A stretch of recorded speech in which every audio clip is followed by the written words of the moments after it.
ప్రభువైన యేసుక్రీస్తు నామములో లోహిత్ క్రిస్టియన్ ఛానల్ వీక్షకులకందరికీ సర్వశుభాలు తెలియజేస్తున్నాను. ఎలా ఉన్నారండి? అంతా బాగున్నారా? దేవుని కృపను బట్టి నేను కూడా బాగున్నాను. నా ఛానల్లో వస్తున్న ప్రతి వీడియోను చక్కగా చూస్తున్న మీకు అందరికీ నా హృదయపూర్వక వందనాలు.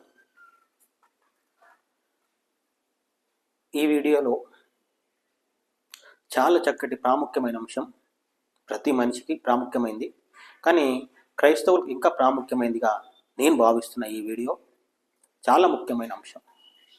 ప్రస్తుతం మనం ఉంటున్నాం, ఇక్కడ నుండి వెనక్కి వెళ్తే 3100 సంవత్సరాల మునుపు ఒక స్త్రీ గర్భవాపస్ అయ్యింది. ఇప్పుడు వెనక్కి వెళ్తే 3100 మునుపు అంటే 3100 నుండి అటు ఇటు కొంచెం అప్పుడు ఒక స్త్రీ గర్భవాపస్ అయింది అన్నమాట. ఆమె ఎందుకు గర్భవాపస్ అయింది అనేది చాలా ముఖ్యమైన అంశం, చర్చించుకోదగిన అంశం అన్నమాట. ఇప్పుడు గర్భవాపస్ అవుతుంటే మన హిందూ సోదరులు అంటున్నారు, నువ్వు గర్భవాపస్ అయ్యావంటే తల్లిని పాలు తాగి తల్లి రొమ్ము మీద గుద్దినట్టే అంటున్నారు అన్నమాట. ఆ విషయాన్ని ఇది మనం చర్చించుకుంటున్నాం. అసలు గర్భవాపస్ అంటే ఇందులో 3 అంశాలు ముఖ్యమైనవి ఉన్నాయి. ఒక అంశం గర్భవాపస్ అంటే ఏమిటి అని మొదటి అంశం.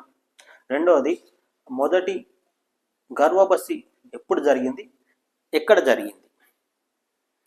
ఈ స్త్రీ గర్భవాపసి అయింది, బైబిల్ ప్రకారం చూస్తే ఈమె ఎన్నో స్త్రీ అంటే గర్భవాపసి అయిన స్త్రీలలో, రాయబడిన స్త్రీలలో ఈమె ఎన్నో గర్భవాపసి స్త్రీ. అంటే చాలామంది కూడా గర్భవాపసి అయ్యారు, వాళ్ళ పద్ధతి వేరు. కానీ ఈ స్త్రీ ఎందుకు అయింది, అంతకుముందు ఎవరెవరు ఎక్కడెక్కడ అయ్యారు అనే అంశం కూడా ఉంటుంది. మూడో అంశం 3100 సంవత్సరాలప్పుడు, అంతకు మునుపు, లేదంటే 2000 సంవత్సరాల వరకు.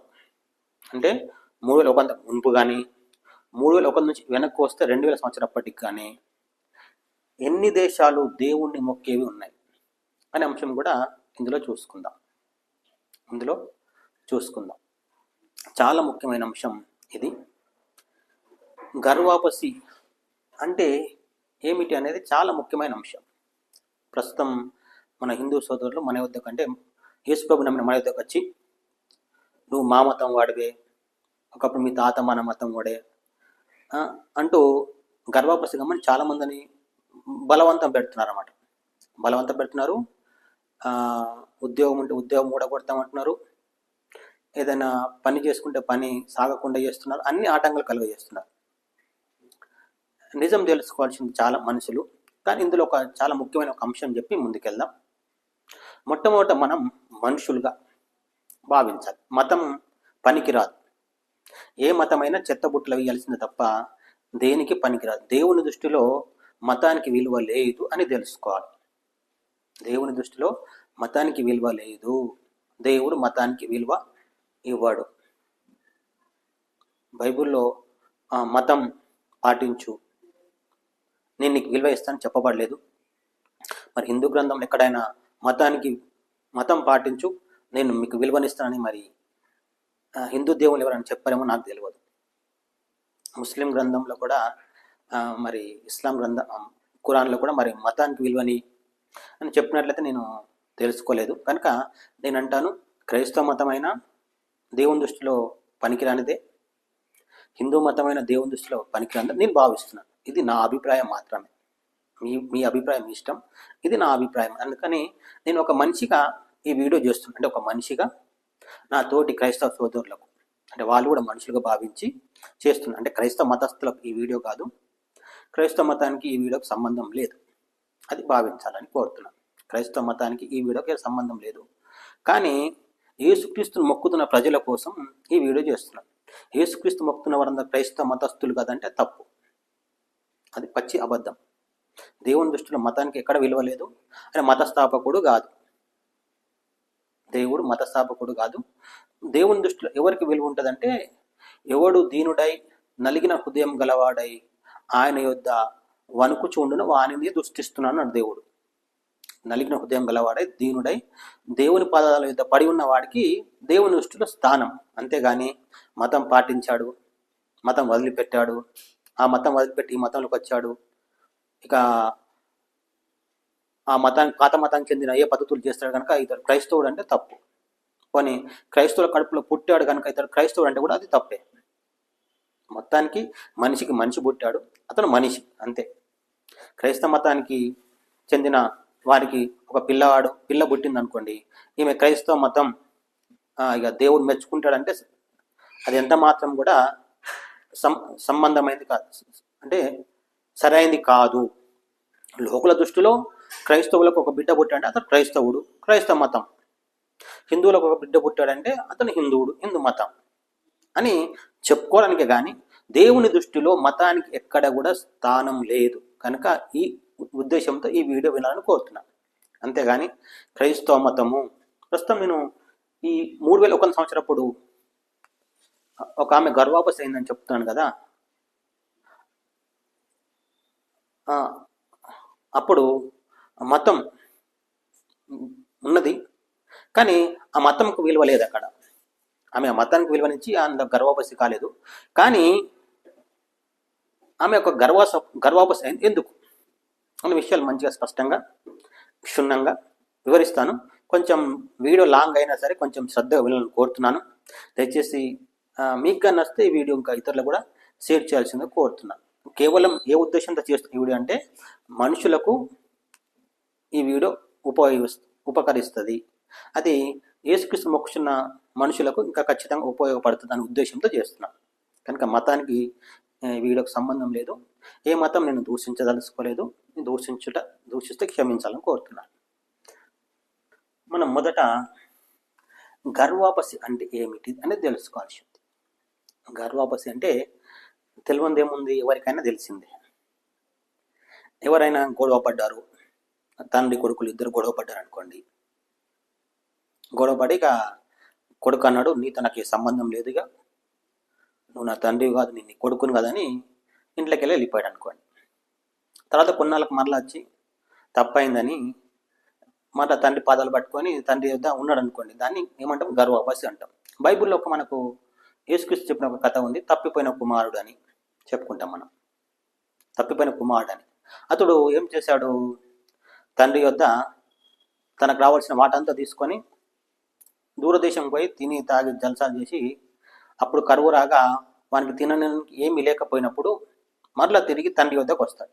దాన్ని మనం ఏమంటామంటే గర్వాపసి అంటాం. దీంట్లో ఇంకా ఇంతకుమించి ఏం చెప్పుకోగలుగుతాం గర్వాపసి అంటే అది. అయితే మన హిందూ సోదరులు ఏమంటున్నారంటే గర్వాపసి అంటే మొట్టమొదట మనం ప్రస్తుతం హిందూ మతం మనది, హిందూ మతం విడిచిపెట్టి క్రైస్తవ మతంలోకి వెళ్ళాం కనుక క్రైస్తవ మతం నుంచి మరలా హిందూ మతానికి వస్తే దాన్ని గర్వాపసి అంటున్నారు అన్నమాట. కానీ అది తప్పు అని నేను చెప్తున్నాను. ఏది తప్పు? మతం కాదు, మనిషి మనం. మతానికి మనిషికి సంబంధమే లేదు, మతానికి మనుషులకు సంబంధం లేదు. మతం మనుషులు పెట్టుకున్నదే ఐక్యత కోసం. ఐక్యత కలిగి ఉంటే ఏ గొడవలు రావు, మనం ఎక్కువ రోజులు బతకొచ్చు. అది గొడవలు ఉన్నాయనుకోండి, వీడు తిట్టుకోవడం, వాడిని తిట్టుకోవడం, ఆ కోపం రేగి ఒకరినొకటి చంపుకోవడం, అందువల్ల త్వరగా మానవ జాతి అంతమవుతుంది. అందుకని ఒక ఐక్యతకు ఒక మతం అనేది నా ఉద్దేశం, అభిప్రాయం. అయితే నేను చెప్పే అంశంను శ్రద్ధగా విన్న తర్వాత మీరు ఆలోచించుకోవచ్చు. మొట్టమొదటి తెలుసుకోవాల్సిందంటే గర్వాపసి అంటే ఏమిటి అని తెలుసుకున్నాం. గర్వాపసి అనేది మనుషులకు ఎందుకు అవసరం, చాలా ముఖ్యమైన అంశం ఇది. గర్వాపసి ప్రస్తుతం హిందూ క్రైస్తవుడు అయ్యాడు, హిందూ మతం నుంచి క్రైస్తవ మతానికి వెళ్ళిపోయాడు. అందువలన హిందూ మతానికి ఏం నష్టం వస్తుంది? ఏ నష్టము లేదు. కాకపోతే ఐక్యత తగ్గిపోతుంది అనమాట. అంటే ఒక వ్యతిరేక మనిషి మొదలైందన్నమాట. అంటే వీళ్ళకు గొడవలు వచ్చే అవకాశం ఉంది. క్రైస్తవులు ఎక్కువ మంది పెరిగిపోయారు, హిందువులు తక్కువైపోయారు. అప్పుడు వాళ్ళ మీద వీళ్ళు అధికారం చేసే అవకాశం ఉంటుంది. అది ఒక నష్టం అనేది ఉద్దేశం. కానీ దానికంటే చాలా ముఖ్యమైన ఒక అంశం ఉంది. ఇప్పుడు మనుషులు గొడవ పడుతున్నారు, ఎప్పుడు గొడవలు అవుతూ ఉన్నాయి, ఏదో ఒక నష్టం వస్తుంది, ఎవరిని వాళ్ళు చంపుకుంటున్నారు. చనిపోయిన పురుషుడు చనిపోయాడు అనుకోండి, ఒక స్త్రీ విధరాలు అవుతుంది, పిల్లలు తండ్రి లేని వారు అవుతారు. అది బాధాకరమైన అంశం. కానీ కొన్నాళ్ళకు వాళ్ళు చనిపోతారు. ఇప్పుడు విధరాలైన స్త్రీ చనిపోతుంది, తండ్రి లేని పిల్లలు కూడా ఏదో ఒక రోజు మొత్తానికి చనిపోతారు. అంటే ఇప్పుడు గర్భవతి అయినందువలన ఒక మతం పెరిగిపోయింది, ఇంకో మతం తగ్గిపోయింది, వీళ్ళు గొడవలు పడ్డారు, చంపుకున్నారు. అందువలన ఎంత నష్టం అంటే భూమి మీద జనాభా లేకుండా వెళ్ళిపోతుంది అనుకుందాం. మతాల గొడవల మూలంగా భూమి మీద జనాభా లేకుండా వెళ్ళిపోతుంది, అయిపోయింది అది. కానీ అసలు జీవితం మనిషి మరణం తర్వాత ఉంది. మనిషి మరణించినాక అసలు జీవితం ఉందని బైబిల్ చెప్తుంది. బైబిల్ ఏం చెప్తుందంటే, నువ్వు చచ్చిపోతూ ఉన్నావు అంటే చనిపోతా ఉన్నట్టు ఈ శరీరం వదిలిపెట్టి నీ ఆత్మ ఇంకో చోటికి వెళ్ళిపోతుంది. అది కోట్ల సంవత్సరం ఉండనీకి పోతుంది. వాడు చచ్చిపోయాడు అంటే అర్థం ఏంటంటే కోట్ల సంవత్సరం ఇంకో చోట ఉండడానికి వెళ్ళిపోయాడని అర్థం. మన హిందూ సోదరులు ఏం చెప్తారంటే, ఒక మనిషి చనిపోగానే కుక్కగానో, ఒక జంతువుగానో, ఒక పురుగుగానో, ఒక పక్షిగానో అలా పుట్టి పుట్టి పుట్టి పుట్టి మరలా మనిషి జన్మ ఎత్తుతాడంట. మళ్ళీ మనిషి జన్మ ఎత్తుతాడంట. కానీ బైబిల్ అలా చెప్పట్లేదు. నువ్వు ఈ భూమిని వదిలిపెట్టినావంటే వేరే చోటికి వెళ్ళిపోతా ఉన్నావు. అది బైబిల్ చెప్తుందంటే ఒకటి నరకం, ఒకటి పరలోకం అని మనం చూస్తున్నాం. ఒకటేమో నరకం, రెండోదేమో పరలోకం. బైబిల్ చెప్తోంది. బైబిల్ ఏం చెప్తుందంటే, మనిషిని పుట్టించిన దేవుడు భూమి మీద ఉండడానికి కాదు, భూమి మీద ఉండడానికి కాదు. అందుకనే దేవుడు మనుషులు చనిపోతుంటే ఆపట్లేదు.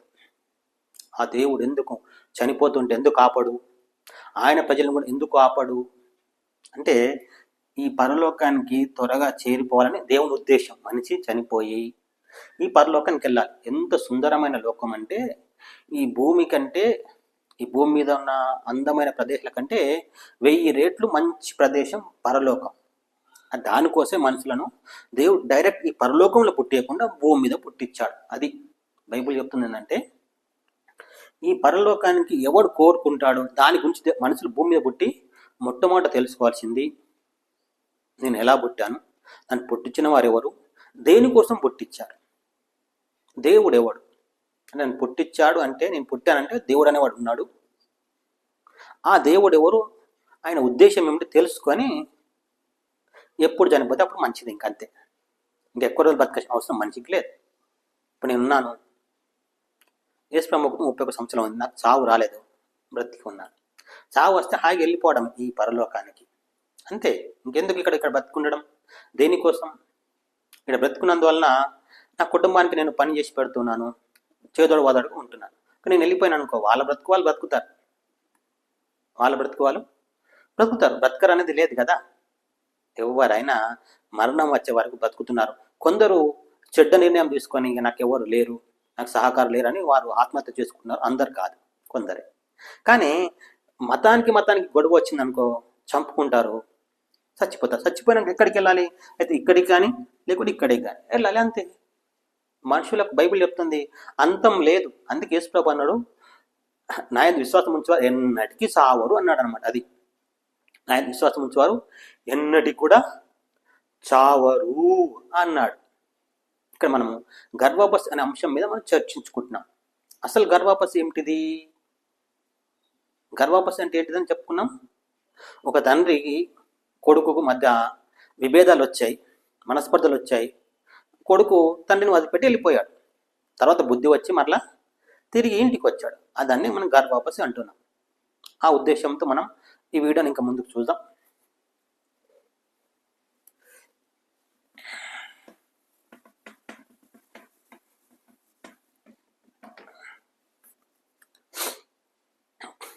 మనం గర్భాపసి అంటే ఏమిటో చూసాం, విన్నాం. అయితే మొదటి గర్భాపసి అనేది ఒక తర్వాత చూద్దాం. ఎవరిది అంటే ఇల్లు ఎవరిది, ఆ ఇంటి యజమాని ఎవడు, ఇంటి యజమాని యొక్క కొడుకు ఎవరు అని తెలుసుకోవాలి, అంతే కదా. ఇప్పటివరకు చెప్పాం, ఒక తండ్రి ఉన్నాడని, ఆయన ఒక కొడుకు ఉన్నాడని. ఆ కొడుకు తండ్రి వద్ద నుంచి గొడవపడి మనస్పర్ధలు వచ్చో మొత్తానికి నీతో నాకు సంబంధం అవసరం లేదు, నువ్వు నా తండ్రికి ఉండాల్సిన అవసరమే లేదు, ఈ రోజుకు నాకు నీకు సంబంధాలు తెగిపోయినాయి అని వెళ్ళిపోయాడు. మళ్ళీ తిరిగి వచ్చాడని చెప్తున్నాం. గర్ అంటే ఒక ఇల్లు ఉంది, ఆ ఇంటికి ఒక యజమాని ఉన్నాడు, ఆ యజమానికి ఒక కొడుకున్నాడు, ఆ కొడుకు వెళ్ళిపోయాడు అన్నాం. ఇప్పుడు గర్ అంటే తండ్రి వద్దకు రావడాన్ని తండ్రి గర్, కుమారుడు వాపస్. మరి తండ్రి ఎవరైనా తెలుసుకోవాలి కదా. బైబిల్ చెప్తా ఉంది, బైబిల్లోని దేవుడు చెప్తున్నాడు, భూమిని కలుగజేసిన వాడు నేనే. అంటే భూమి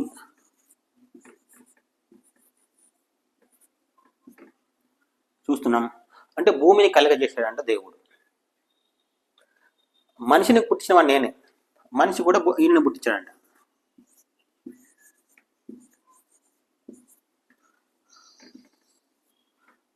ఈ రెండిటి కలిపిన వాడు దేవుడు.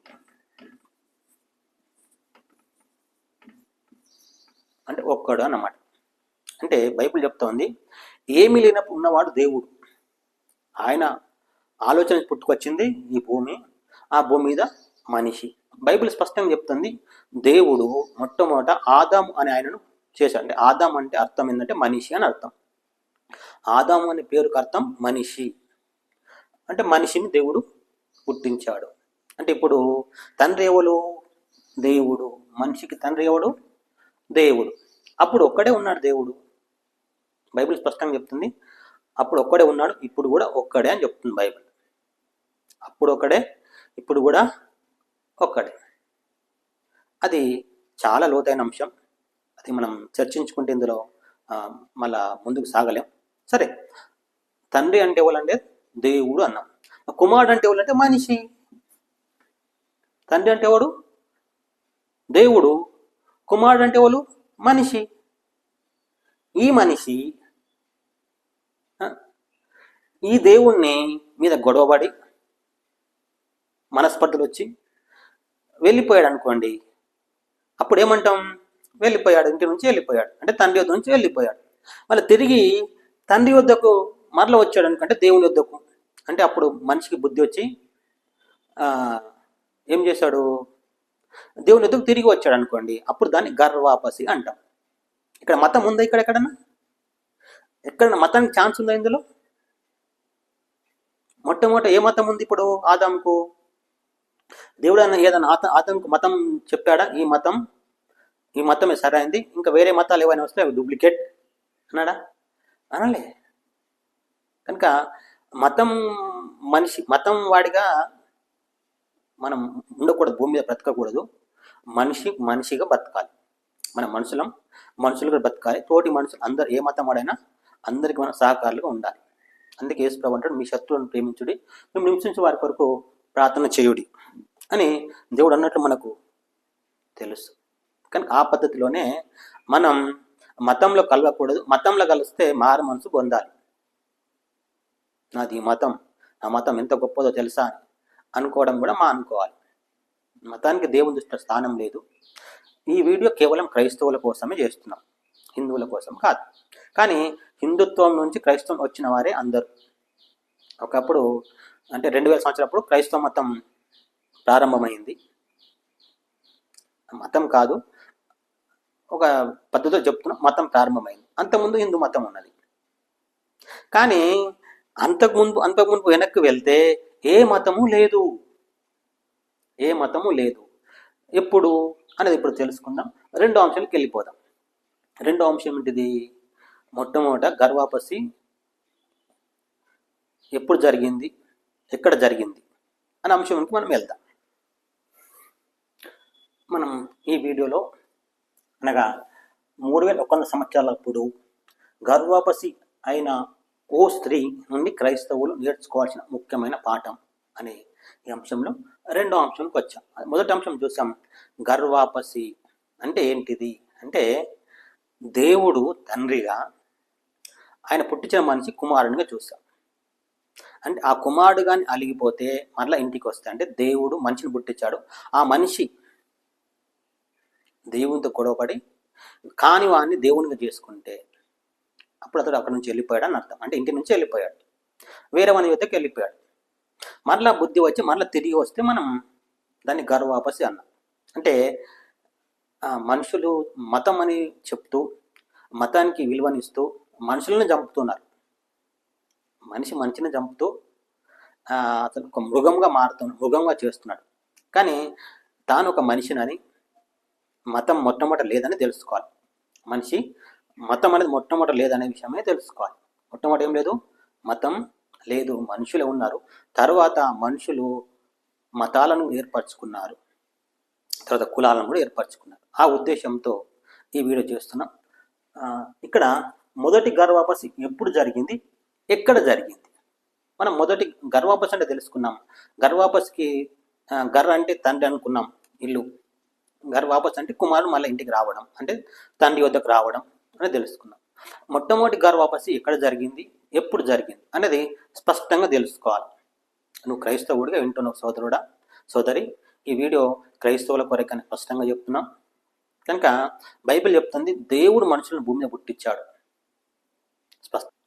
యెషయా 45వ అధ్యాయం 12వ వచనంలో స్పష్టంగా చెప్పాడు, భూమిని కలుగజేసిన వాడు నేనే, దాని మీద నరులను కూడా నేనే కలుగజేస్తిని. యెషయా గ్రంథం 45:12 వచనం. మనం అర్థమైంది, గర్ అనగా తండ్రి, కుమారుడు అనగా మనిషి. అతడు ఇల్లు వదిలి ఎప్పుడు వెళ్ళిపోయాడు అంటే మొట్టమొదట పుట్టిన మనిషి ఆదాం, ఆయన భార్య పేరు అవ్వ. వాళ్ళిద్దరు ఇల్లు వదిలి వెళ్ళిపోయారు అన్నమాట. వాళ్ళిద్దరూ ఇల్లు వదిలి వెళ్ళిపోయారు అంటే దేవుని మొక్కడం మానేశారు. నువ్వు మాకు అద్దని తృణీకరించారు. నేను ఒక గత వీడియోలో చెప్పాను, ఏది మనిషి పుట్టింది మొదలుకొని మనిషిని పుట్టించిన దేవుడు భూమి పుట్టే వరకు అని ఒక కంటిన్యూషన్ వీడియోలు నడుస్తూ ఉన్నాయి. అవి పార్ట్ 1 పార్ట్ 2 అయింది. పార్ట్ 2లో చెప్పాను, ఆదాము నేటికి వెనక్కి వెళ్తే 6241 సంవత్సరాలప్పుడు అతన్ని డేట్ ఆఫ్ ఇయర్గా కన్ఫర్మ్ చేయొచ్చు అని అన్నాను. కానీ చాలామంది ఒప్పుకోరు. అయితే నేను నా ఉద్దేశాన్ని చెప్పాను. 6241 సంవత్సరాలప్పుడు ఆదాము దేవుడు ఉనికిలోకి తీసుకొచ్చాడు. పుట్టించలేదు, ఉనికిలోకి తీసుకొచ్చాడు. అంటే మట్టిని చేశాడు. ఆ మట్టికి జీవవాయువు ఊదగా ఆ మట్టి జీవాత్మ అయింది. అంటే అప్పుడు ఆదాము అంటే మట్టి మనిషి అయింది. మట్టే మనిషి అయింది అంటే ఉనికిలోకి వచ్చాడు.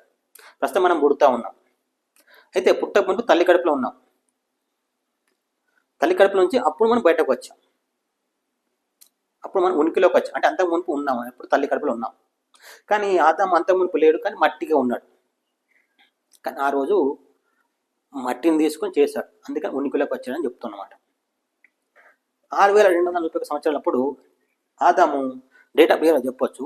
అయితే ఇతను దాదాపు బైబిల్ పండితులు చెప్పిందంటే దాదాపు ఒక 100 సంవత్సరాలు దేవునితో సహవాసం చేశాడు అంట. అంటే అనుదినం దేవుడు వస్తూ పోతూ ఉండేవాడు. దాదాపు ఎంత 100 సంవత్సరాలు అంటే దాదాపు 37,000 దినాలు దేవునితో గడిపినవాడు అన్నమాట.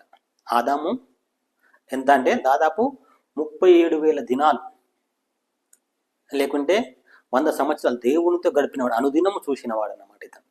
కానీ 100 సంవత్సరాలకి ఆ దేవుడు వద్దు అనుకున్నాడంట. అవ్వ ఆ సందర్భంలో అవ్వ ఉంది. అవ్వ ఆదాము యొద్దకు వచ్చి చెప్పిన కొన్ని అంశాలు ఉంటాయి అన్నమాట అక్కడ. కానీ మనకి ఇక్కడ బైబిల్లో రాయబడి లేదు.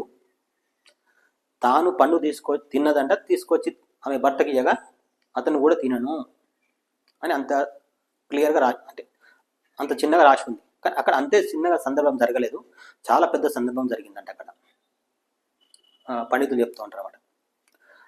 తాను సర్పం మాటలు విన్నదంట. సర్పం చాలా విచిత్రంగా ఆమె ఎదుట అద్భుతాలు చేసిందంట. వాడు అద్భుతాలు చేస్తే ఆమె వాని అద్భుతాలు నమ్మింది. అంటే దేవుడు అంతకుముందు ఎప్పుడు అద్భుతాలు చేయలేదు. కానీ సర్పం రూపంలో ఉన్న సాతాను అద్భుతాలు చేస్తే తాను అద్భుతాలు చూసింది. తర్వాత సర్పం తీసుకొని ఆదాము యొద్దకు వస్తే ఆదాము కూడా అతని అద్భుతాలు చూశాడు. చూసి అప్పుడు అంటే 100 ఏళ్ళకి పుట్టిన 100 ఏళ్ళకి ఆదాము దేవుణ్ణి తునీకరించాడు. మరి సర్పం అనగా సాతానుకు ఏమైనా ఉందా అంటే ఏమీ లేదు. వాడు సొంతంగా పుట్టించింది ఏమీ లేదు. సాతానుకు సొంతంగా పుట్టించింది ఏ మాత్రం కూడా లేదు. ఇప్పుడు అంటే మనం ఇక్కడి నుంచి వెనక్కి వెళ్తే ఆదాము 6,241 సంవత్సరాలప్పుడు దేవుని వదిలిపెట్టి వెళ్ళిపోయాడు. అంటే సొంత ఇంటిని వదిలిపెట్టి వెళ్ళిపోయాడు. సొంత ఇంటిని వదిలిపెట్టి అంటే ఆదాము అవ్వాలి ఇద్దరు, ఒకటి కాదు ఇద్దరు కాదు, దేవుని మొక్కడం మానేసిన దినం అంటే దాదాపు 100 ఏళ్ళకే ఏమైంది, మతము మారారని చెప్పుకోవచ్చు. అంటే అభిప్రాయం దేవుని మీద ఉన్న అభిప్రాయాన్ని వదులుకున్నారు. సాతాను అందుకే అవ్వ అంటది, నన్ను సర్పం మోసపుచ్చింది అంటదన్నమాట. నన్ను సర్పం మోసపుచ్చింది అంటే 2 మాటలకే కాదు. ఏమి 2 మాటలు చెప్పింది? మీరు చావనే చావరు, మీరు తిన్ను దినమున దేవతల వలె దేవతలు అవుతారు అని చెప్పి, అంటే దేవతలు అవుతారంటే 2 మాటలు చెప్పాగానే అవుతుందా? ఎట్లా అవుతారు ఏమిటిది అని ఆమె ముంగట సినిమా వేసి చూపించి ఉన్నాడు అని మనం బైబుల్ చదువుతూ అర్థమవుతుంది. ఎక్కడ సినిమా చూపించాడు వాడు? యేసుక్రీస్తు భూమి మీద పుట్టినప్పుడు ఆయన సేవ చేయడానికి అంటే మున్పంటే యేసుక్రీస్తు పుట్టిన 30వ సంవత్సరంలో, యేసుక్రీస్తు పుట్టిన తర్వాత 30 సంవత్సరాల వయసు ఉన్నప్పుడు యేసుక్రీస్తు కూడా ఒక సినిమా చూపించాడు అన్నమాట. వాడు ఆయన ఎట్లా చూపించాడు సాతాను యేసుక్రీస్తు సినిమా? భూలోక రాజ్యం మహిమంతటిని ఆయనకు ఒక్క నిమిషంలో చూపించినట. ఒక్క నిమిషంలోనే భూలోక రాజ్యం మహిమంతటి సినిమా. అంటే అట్లనే ఆ అవ్వ కూడా చూపించిన ఆ సినిమా వాడు. మీరు దేవతలు అవుతారు, దేవతలు అవుతే మామూలు అనుకున్నారా? దేవునికి విషయం తెలిసి మీరు ఆ పండు తినకమన్నాడు. నేను చెప్తున్నా కదా, మీరు ఆ పండు తింటే చూడు ఎట్లా అవుతారో మీరు అని వాడు మాయలు చేసిండు అన్నమాట. అది యేసుక్రీస్తు ఎదుట ఏ మాయ అయితే చేసిండో అదే మాయ ఆ అవ్వ ముంగట చేసిండు. అవ్వ వాడిని పట్టుకొని ఆదాం దగ్గరికి వెళ్తే ఆదాం ముంగట కూడా చేసిండు. అప్పుడు ఆదాం కూడా మోసపోయిండు అనమాట. అప్పుడు ఏమైందంటే మొట్టమొదటి ఇల్లు వదిలిపోవడం జరిగింది. ఆదాం అవ్వాలి ఇంకా వేరేటోళ్ళు కాదు, దేవుని చూసిన వాళ్ళే. దేవునితో 100 సంవత్సరాలు, అంటే అవ్వ ఎన్ని సంవత్సరాలు తెలియదు, ఆదాం అయితే 100 సంవత్సరాలు నడిచాడు. అవ్వ ఎప్పుడు పుట్టిందో మనకు స్పష్టంగా లేదు. అవ్వ ఆదాం పుట్టిన కొన్ని సంవత్సరాల తర్వాత పుట్టిందని తెలుసుకోవాలి. కొన్ని సంవత్సరాల తర్వాత అవ్వ పుట్టింది. వాళ్ళకి పెళ్ళి అయిన తర్వాత వాళ్ళు ఎన్ని ఏళ్ళు కాపురం చేశారో తెలియదు. మొత్తానికైతే ఆదాం పుట్టిన 100 సంవత్సరాల తర్వాత అతను దేవుణ్ణి కాదని తన శత్రువు, తన పగవాడు, దేవుని శత్రువు, దేవుని పగవాడైన సర్పం మాట విన్నాడు. అది ఉదయం జరిగిందనమాట. ఇప్పుడు ఉదయం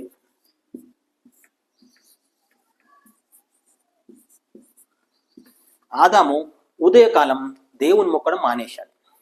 అవ్వ కూడా దేవుని మొక్కడం మానేశాడు. అయితే దేవుడు ఆ దినాలలో ప్రతిదినం చల్లపూటన సాయంత్రం వచ్చేవాడంట. దేవునికి అన్నీ తెలుసు. ఎప్పుడు తెలుసు దేవుడికి? దేవునికి తెలియదంటే ఏమీ లేదు. ఆయనకు కోట్ల సంవత్సరాలకు మునిపే ఈ ఏదైనా తోటలో ఏం జరుగుతుందో కూడా తెలుసు అని బైబిల్ చెప్తా ఉంది. కోట్ల సంవత్సరాలకు మునుపు అంటే భూమి పుట్టియక మునుపు, ఆకాశం పుట్టియక మునుపు, భూమి మనసును పుట్టియక మునుపు తాను మనుషులను పుట్టిస్తాను, ఆ మనుషులను పుట్టిస్తే తాను సృష్టించిన ఒక సర్పం మనుషులు మోసం చేస్తాను కూడా కోట్ల సంవత్సరం మునిపే తెలుసు. ఆ రోజు ఉదయం ఇట్లా జరుగుతుందని కాదు.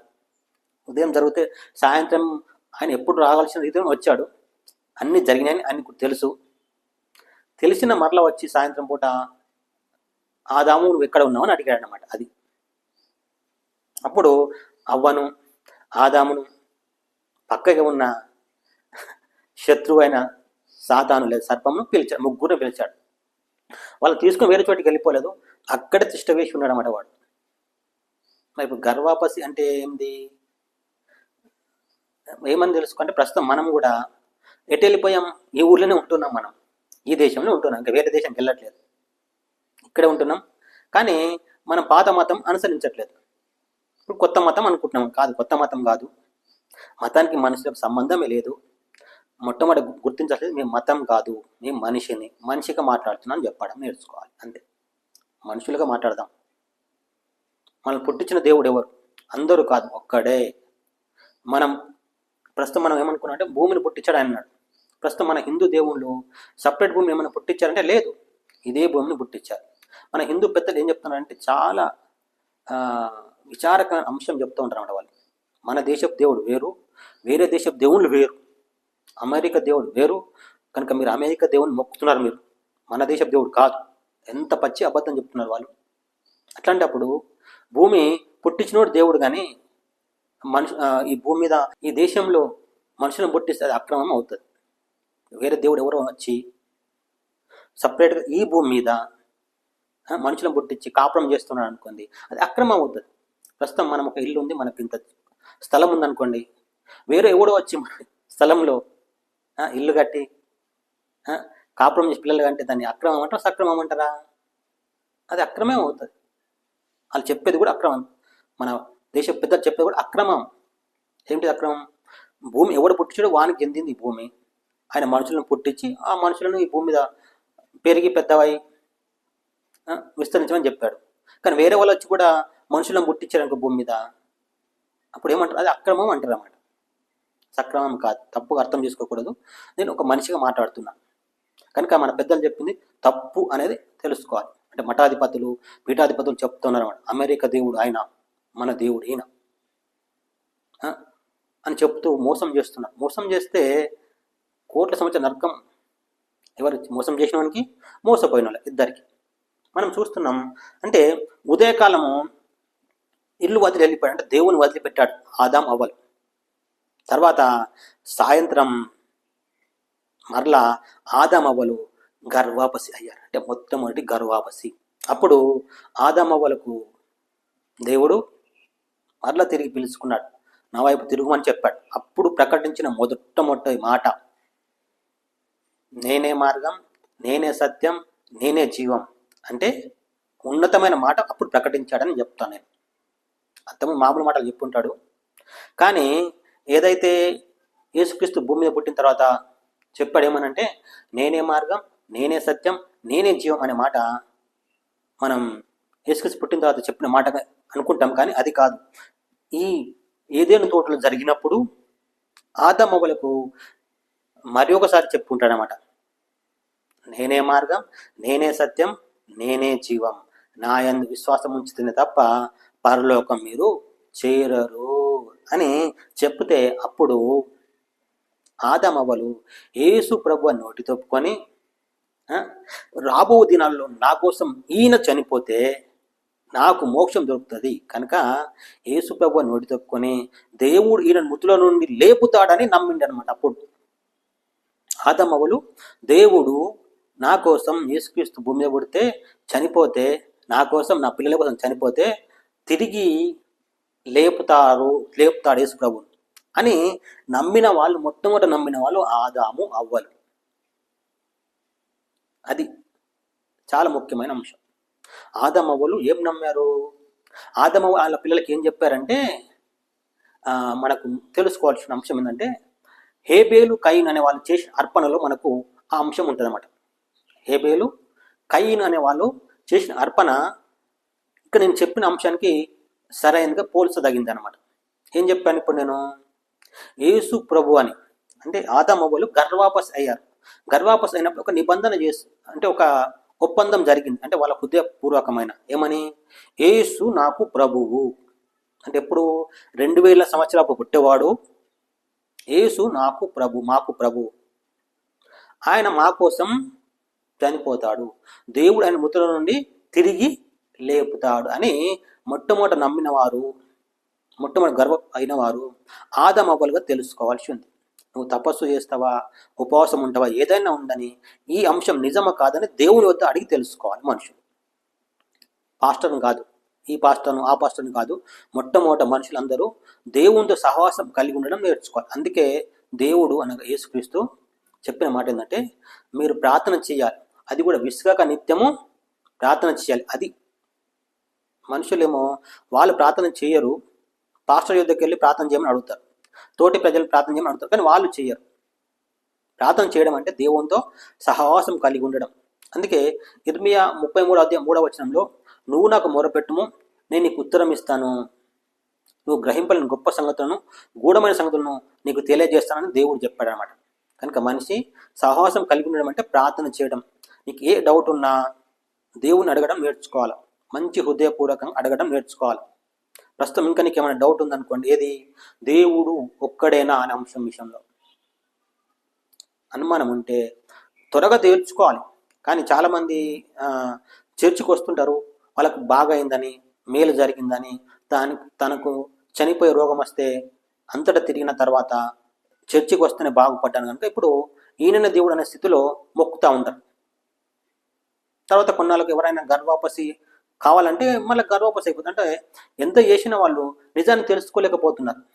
నిజం మొట్టమొదటి మనిషి పుట్టిన తర్వాత తెలుసుకునే అంశం దేవుడు ఒక్కడైతే ఒక్కడనే మొక్కుతాను నేను, అంతే. ఆ ఒక్కడు ఇంతకుముందు చెప్పాం, పరలోకం అనే ఒక మంచి రాజ్యం ఉంచాడు. ఆ రాజ్యంకు ఈ భూమి మీద తెలుసుకొని ఆ రాజ్యం ఎటువంటిది, అక్కడ ఏముంటుంది, ఆ రాజ్యంలో ఏముంటుంది, ఎట్లుంటుంది, అక్కడికి నేను వెళ్తే ఏమేమి చేయాల్సి ఉంటుంది, అన్ని వివరాలు భూమి మీద తెలుసుకున్న తర్వాత ఎప్పుడు చనిపోయినా మంచిది. కానీ తెలుసుకోకుండా 1000 ఏళ్ళు బ్రతికినా లాభం లేదు. తెలుసుకోకుండా 1000 ఏళ్ళు బ్రతికి చనిపోయావు అనుకోండి, తెలుసుకొని ఈరోజు చనిపోయావు, మంచి రాజ్యంలోకి వెళ్తున్నావు. తెలుసుకోకుండా 1000 ఏళ్ళ చనిపోయావు అనుకోండి, పోనీ 1000 ఏళ్ళ మూలంగా ఆ రాజ్యంకి వెళ్ళే శక్తి బలం పొందుకున్నాడంటే పొందుకోలేవు. కనుక మనిషిని దేవుడు పుట్టించింది భూమి మీద ఎందుకంటే నిజాలు తెలుసుకొని చావాలి. అందుకోసమే మనిషిని భూమి పుట్టించాడు. ఖచ్చితంగా అవునన్న చావే, కాదన్న చావే. ఆదామవ్వలను దేవుడు ఒక మాట చెప్పాడు, మీరు పండు దినమున నిశ్చయంగా మీరు చచ్చెదరని చెప్పాడు. అంటే శరీర సంబంధమైన చావు కొరకు చెప్పలే దేవుడు. ఇప్పుడు చెప్పాం కదా, ఏది ఆదామవ్వలు గర్వాపసి అనే అంశం చెప్తున్నాం కదా, ఆ విషయమే చెప్పాడు. ఎక్కడ నిశ్చయంగా నువ్వు చచ్చేదేవు అంటే నన్ను వదిలిపెట్టి ఇంకొక దేవుణ్ణి చేసుకొని మొక్కుతావు అని అర్థం. అక్కడ ఇంకొక దేవుని చేసుకొని మొక్కుతావు అంటే నాకు నీకు సంబంధాలు దిగిపోతాయి, నాకు నీకు మనస్పర్ధలు వస్తాయి. అదే కదా మనం గర్వాపసి అనే అంశం ఏం చెప్పాం, తండ్రి కుమారుడు ఇద్దరు మనస్పర్ధలు వచ్చి విడిపోయారు. విడిపోవడం అంటే అర్థం ఏంటంటే వేరొక్కరిని చూసుకొని ఆయన వద్దకు వెళ్ళిపోయాడని అర్థం.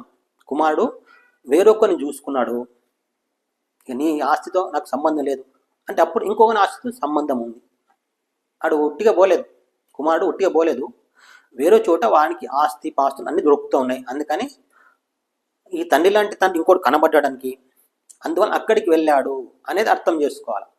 అయితే మనం తప్పిపోయిన కుమారుని విషయంలో చూస్తే వేరే తండ్రి యొద్దకు అతడు వెళ్ళలేదు, కానీ తన సొంత జీవితం జీవించడానికి వెళ్ళిపోయాడు, అంత లాసాడు. ఆ అంశం కాదు ఇది.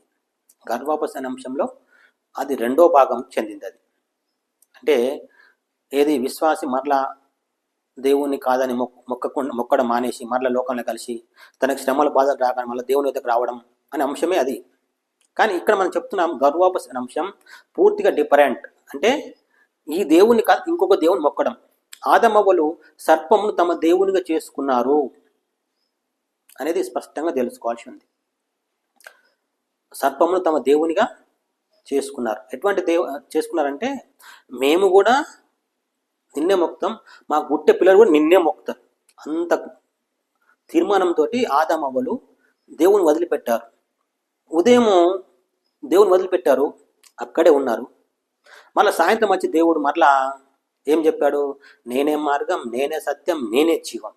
సత్యం అంటే ఆదాము ఏం చెప్పాడు, యేసుక్రీస్తు భూమి మీద ఉన్నప్పుడు నువ్వు నన్ను మొక్కితే ఈ లోకరాజ్య మహిమంతే నీకు, అది నేను నీకు ఇస్తా అన్నాడు అనమాట.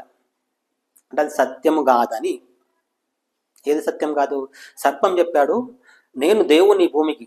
యేసుక్రీస్తు పుట్టినప్పుడు అంటే 2000 సంవత్సరాలప్పుడు, ఇప్పటి నుంచి వెనక్కి వెళ్తే 2026 సంవత్సరాలప్పుడు కాదు, అంటే అందరికి వెళ్ళి 30 సంవత్సరాలు తీసేస్తే 2020లో 30 తీసేస్తే ఎంత, 1994 సంవత్సరాలు అనమాట. 1994 సంవత్సరాలప్పుడు సాతాను యేసుక్రీస్తు పలికిన ఒక మాట, ఈ లోక రాజ్యముల మహిమంతో నేను నీకు ఇస్తా. అది డూప్లికేట్, అంటే సత్యము కాదు, మార్గం కాదు. ఏది మార్గం కాదు? ఆ లోకరాజ్యం మహిమంతా పొందడానికి అది మార్గం, పద్ధతి కాదనమాట.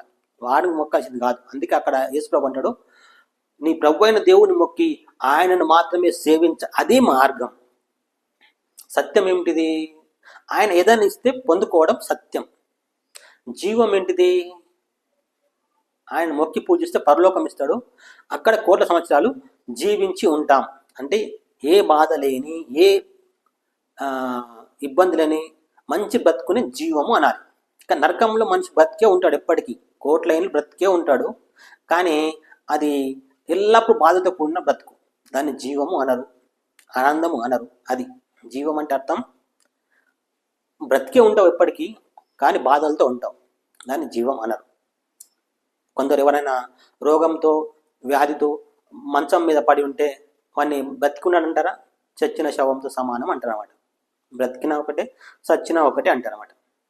అది అయితే మొట్టమొదటి గర్భవాపసి 6141 సంవత్సరాలప్పుడు అయింది.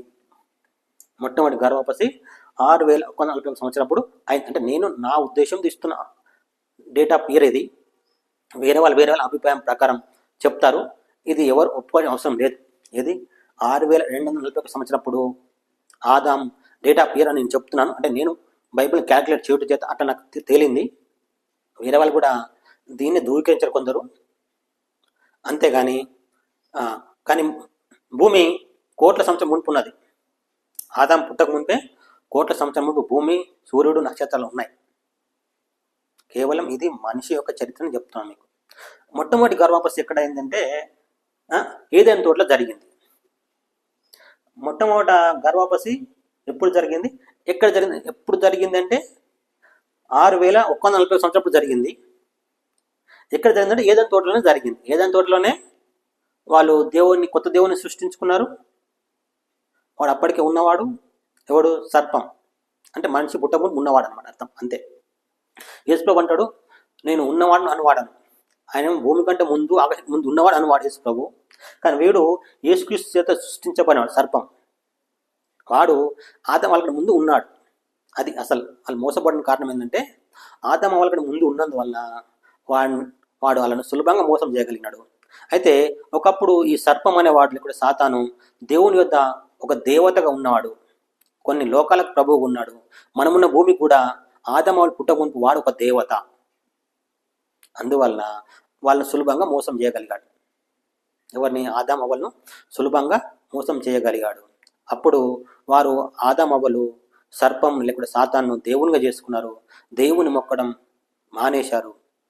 అప్పుడు ఆదాము అవ్వలు బుద్ధి తెలిసి సాయంత్రం తిరిగి దేవుని స్వరం అనగా నేనే మార్గం, నేనే సత్యం, నేనే జీవం అనే మాట విన్నారు. అట్లా నా దేవుడు మరి అయితే ఇప్పుడు ఏం చేయాలంటే నేను భవిష్యత్తులో మీకోసం ప్రస్తుతం మీరు ఈ దినం చేసిన ఈ తప్పు కోసం నేను భూమి పుట్టాల్సి ఉంటుంది, పుట్టి చావాల్సి ఉంటుంది, చనిపోయి తిరిగి లేస్తాను. అప్పుడు మీకు విమోచన ఉంటుంది. అప్పటి వరకు మీరు విమోచింపబడరు, అప్పుడు మీ బందీ చెరలో ఉంటారు అనేది ఆయన అక్కడ చెప్తే అప్పుడు వాళ్ళు యేసు ప్రభు అని నోటితో ఒప్పుకొని అనగా రాబో దినాలలో దేవుడు యేసు ప్రభుగా పుడతాడు కనుక ఆయన మాకు ప్రభువు, ఆయన మా కోసం చనిపోతే దేవుడు ఆయన తిరిగి లేపుతాడు అని నమ్మారు. అంటే రక్షణ పొందారు. అప్పుడు ఆదాము అవ్వలు రక్షణను కోల్పోయారు, తిరిగి రక్షణను పొందుకున్నారు. ఇల్లు విడిచిపోయారు అంటే దేవుని వదిలిపెట్టిపోయారు, తిరిగి దేవుని వద్దకు వచ్చారు. అంటే ఉదయం దేవుని మొక్కడం మానేశారు, సాయంత్రం తిరిగి దేవుని మొక్కడం మొదలుపెట్టారు. అది మొట్టమొదటి గర్వాపసి. ఇది అసలు గర్వాపసి. నిజమైన గర్వాపసి ఏంటిదంటే ఏ దేవుడు పుట్టించాడు ఆ దేవుని మొక్కడం.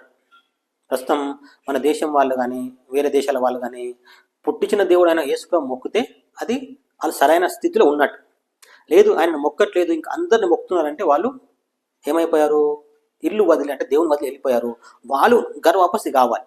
ప్రస్తుతం మన హిందూ దేశం, హిందువులో ఉన్న వాళ్ళందరూ ఏం కావాల్సింది? ఇప్పుడు గర్వాపసి కావాల్సింది. వాళ్ళు కావాల్సింది గర్వాపసి. ఇప్పుడు నేను యేసుప్రభు మొక్కుతున్నాను, ఒకప్పుడు హిందూ ఉంటేని నేను గర్వాపసి అయ్యాను. నేను నిజమైన గర్వాపసి అయ్యాను. నిజమైన గర్వాపసి అంటే ఏంటిది? దేవుడు ఒక్కడు, ఒక్క దేవుడే భూమిని పుట్టించాడు, ఆ భూమి మనుషులను కూడా పుట్టించాడు. ప్రస్తుతం 200 ఎక్కువ దేశాల్లో ఉన్నవాళ్ళు ఆ దేవుడు పుట్టించిన మనుషులే.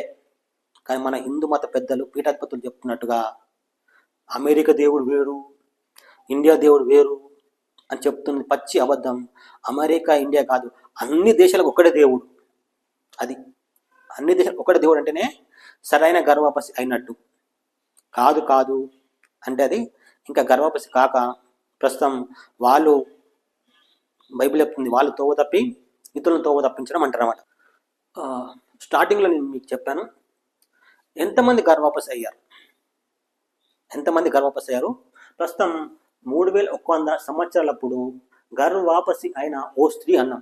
ఈమె ఎన్నో గర్భవాపసి. మనం బైబిల్లోని కొన్ని పద్ధతులు చూస్తుంటే నాకు తెలిసిన పద్ధతి చెప్తాను. నాకు అన్ని ఒకవేళ ఎవరు అన్నారు అనుకోండి ఇంకా మీకు సరిగ్గా తెలియదు అంటే నేను ఒప్పుకుంటాను, సరిగ్గా తెలియదని ఒప్పుకుంటాను. కానీ నాకు తెలిసిన మట్టు కొంచెం మీరు చెప్తున్నాను. రెండవ గర్భవాపసి అబ్రహాం అయ్యాడు. రెండవ అతను గర్భవాపసి అయిన వాడిలో ప్రధానుడు అబ్రహాము. మొదట గర్భవాపసి అయిన వాళ్ళు ఆదామవ్వలు. రెండవసారి గర్భవాపసి అయిన వాళ్ళు, అంటే రెండవసారి కాదు, రెండవ లెక్కలకు తీసుకుంటున్నాం. గర్భవాపసి అయిన మొదటి మనుషులు ఆదామవ్వలు, రెండవ మనిషి అబ్రహాము. అబ్రహాం భార్య అయిన శారా, లేదంటే లోతు కూడా అనుకోవచ్చు అన్నమాట. లోతు కూడా గర్భవాపసి అయ్యారు అని చెప్పుకోవచ్చు. ఆ దినాలలో, అబ్రహాం దినాలలో వాళ్ళు విగ్రహారాధికులని, వేరే దేవుని మొక్కేవారని. అప్పుడు దేవుడు అబ్రహామును పిలిచి నేను నీకు చూపించే దేశమునకు వెళ్ళు అని చెప్పాడని. అప్పుడు అబ్రహాము మారు మనసు పొందాడు. అంటే రెండవసారి గర్భవాపస్ అయిన వాడన్నమాట. మనం చూస్తున్నాం రెండవసారి గర్భవాపస్ అయిన వాడిని అబ్రహాంగా చూస్తున్నాం. మూడవసారి గర్భవాపస్ అయిన ఆమెనే ఇప్పుడు 3100 సంవత్సరం అనుకుంటున్నామే ఆమె. సరే, అంతకుముందు ఆమె ఎవరో చెప్పకముందు ఇంకొక అంశం మనం చూసుకోవాల్సింది, అది ఇప్పుడు చూద్దాం. ఇంతవరకు మనం 2 అంశాలు చూసాం, ఇప్పుడు 3 అంశాలకు వెళ్తున్నాం. మొట్టమొదటిది గర్భవాపసి అంటే ఏమిటి, మొట్టమొదట గర్భవాపసి అయిన వారు ఎవరు, 2వ అంశం. మూడవది ఇప్పుడు వెనక్కి వెళ్తే, అంటే ఈ రోజు నుండి వెనక్కి వెళ్తే 3100 సంవత్సరాలప్పుడు, ఇక్కడ ఏం చూస్తున్నాం, 3100 సంవత్సరాలప్పుడు గర్భవాపసి అయిన ఓ స్త్రీ అనే అంశం చూసాం కదా, అంటున్నాము. ఆ వీడియోలో ఇది 3వ పార్ట్గా చూస్తున్నాం. ఎన్ని దేశాలు దేవుని మొక్కాయి అంటే అప్పుడు 3100 సంవత్సరాలప్పుడు, అంటే దాదాపు దావీదు కంటే మునుపు అనమాట. 3100 సంవత్సరాలప్పుడు 3000 సంవత్సరాలప్పుడు దావీదు ఉండేవాడు. అంటే దావీదు కంటే ముందు కానీ, దావీదు కాలంలో కానీ, లేకుంటే యేసుక్రీస్తు పుట్టే వరకు, అంటే ఇప్పుడు వెనక్కి వెళ్తే 2026 సంవత్సరాలప్పుడు అనుకోవచ్చు. అంటే ఎన్ని దేశాలు దేవుని మొక్కేవి, ఇది చాలా ముఖ్యమైన అంశం. నేను చెప్తున్న అంశం దేవుణ్ణి మొక్కేవి అని చెప్తున్నమాట. మనకు ప్రస్తుతం భూమి యొక్క స్థితి ఏందో తెలుసు అనుకుంటా, కానీ కొంచెం మీకు డ్రాయింగ్ గీసి చూపిస్తాను. భూమి కాదు, ఇవి నీళ్ళు అనుకుందాం. అని నీళ్ళు, ఇవన్నీ నీళ్ళు. ఇందులో భూమి ఇలా ఉంది అనమాట.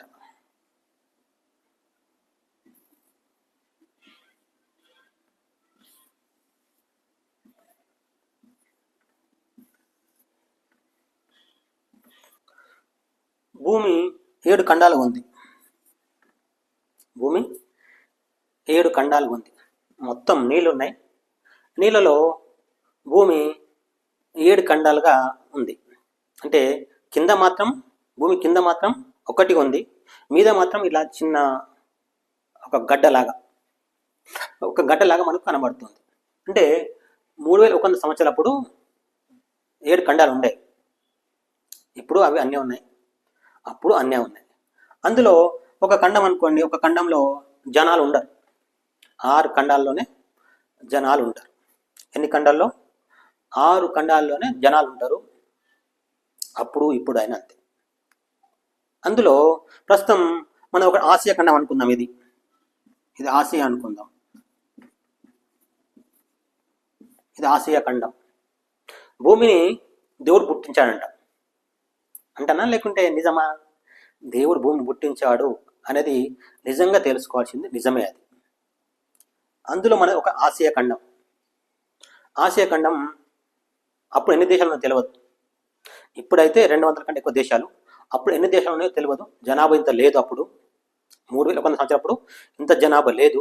కానీ 6 ఖండాల్లో జనాలు ఉన్నారు. కానీ ఈ 6 ఖండాలు ఎప్పుడు ఏర్పడని బైబిల్ చెప్తుంది? దాదాపు 4500 సంవత్సరాలప్పుడు వెనక్కి వెళ్తే 4500 సంవత్సరాలప్పుడు, లేకుంటే కొంచెం యువతల భూమి ఖండాలుగా అంటే ఇట్లా ఖండాలుగా అంతకుముందు ఒకటిగా ఉండేది అనేది బైబిల్ చదివితే అర్థమవుతాం మనకు. అంతకుముందు ఖండాలుగా లేదు. మనుషులు పుట్టిన తర్వాత జలప్రలయం వచ్చిన తర్వాత కొన్ని రోజులకు భూమి ఖండాలుగా మారిందని బైబిల్ స్పష్టంగా చెప్తుంది. అంటే దేశాలుగా దేవుడు విభజించాడంట. భూమిని దేశాలుగా దేవుడు విభజించాడు. ఎందుకంటే మనుషులు ఎక్కువ రోజులు బ్రతికి ఉండాలి, త్వరగా చావకూడదు అనే ఉద్దేశంతో దేవుడు భూమిని ఖండాలుగా చేశాడు. అంటే యూనిటీలోకి రాకూడదు అనే ఉద్దేశం. అందరూ ఒక యూనిటీలోకి రాకూడదు. అంతకుముందు జలప్రలయం తర్వాత వాళ్ళు ఒక యూనిటీకి వచ్చారు. యూనిటీకి వచ్చి వారి చావును తెచ్చుకునే సమస్యను తెచ్చుకున్నమాట. వాళ్ళు చనిపోయే గడియలు మళ్ళీ ఒకసారి వచ్చాయి. అంటే దేవుడు చంపకపోయినా దేవుడేమో జలప్రలయంలో వాళ్ళని చంపేస్తాడు, వాళ్ళు తప్పు చేశారని. తర్వాత దేవుడు నేను చంపను అన్నాడు మనుషులను. ఇట్లా జలప్రలయం చంపను, వేరే పద్ధతులు చంపుతానని చెప్పాడు. కానీ వాళ్ళందరూ ఒక్కచోట యూనిటీగా ఉండి వాళ్ళ అంతం వాళ్ళే తెచ్చుకునే పరిస్థితి వస్తే దేవుడు అప్పుడు వారిని చెదరగొట్టాడు. చెదరగొట్టిన కొన్ని రోజులకే భూమిని ఖండాలుగా చేసేసాడు అనమాట. అంటే మరలా వాళ్ళు ఒక యూనిటీకి రాకూడదు అనే ఉద్దేశంతో అటువంటి సమయం అది. ఎటువంటి సమయం అంటే భూమి ఖండాలుగా మారిపోయిన తర్వాత మనం చెప్పుకుంటున్న అంశం ఇది. అప్పుడు ఇవన్నీ దేశాల్లో ఎవరు ఉండేవాళ్ళు? ఆదాము పిల్లలే. ఆదాం జలప్రలయం అప్పుడు నోవాహు యొక్క 3 కొడుకులు బ్రతికున్నారు. వాళ్ళ పిల్లలు ప్రస్తుతం మనం ఉన్నాం. వాళ్ళకి చెందిన పిల్లలు మనం ఇప్పుడు.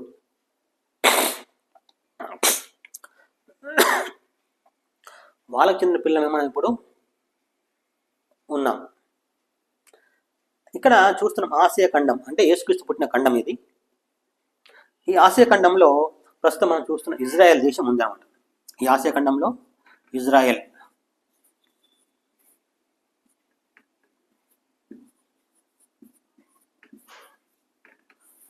అనే దేశం ఉంది. ఎప్పుడు 3100 సంవత్సరాలప్పుడు ఇజ్రాయెల్ అనే దేశం దేవుడు తయారు చేశాడు. అప్పుడు అంటే అంత మునుప అప్పుడైనా అంటే అంత కొన్ని వందల సంవత్సరాల మునుపు ఇజ్రాయెల్ అనే దేశం ఏర్పడింది.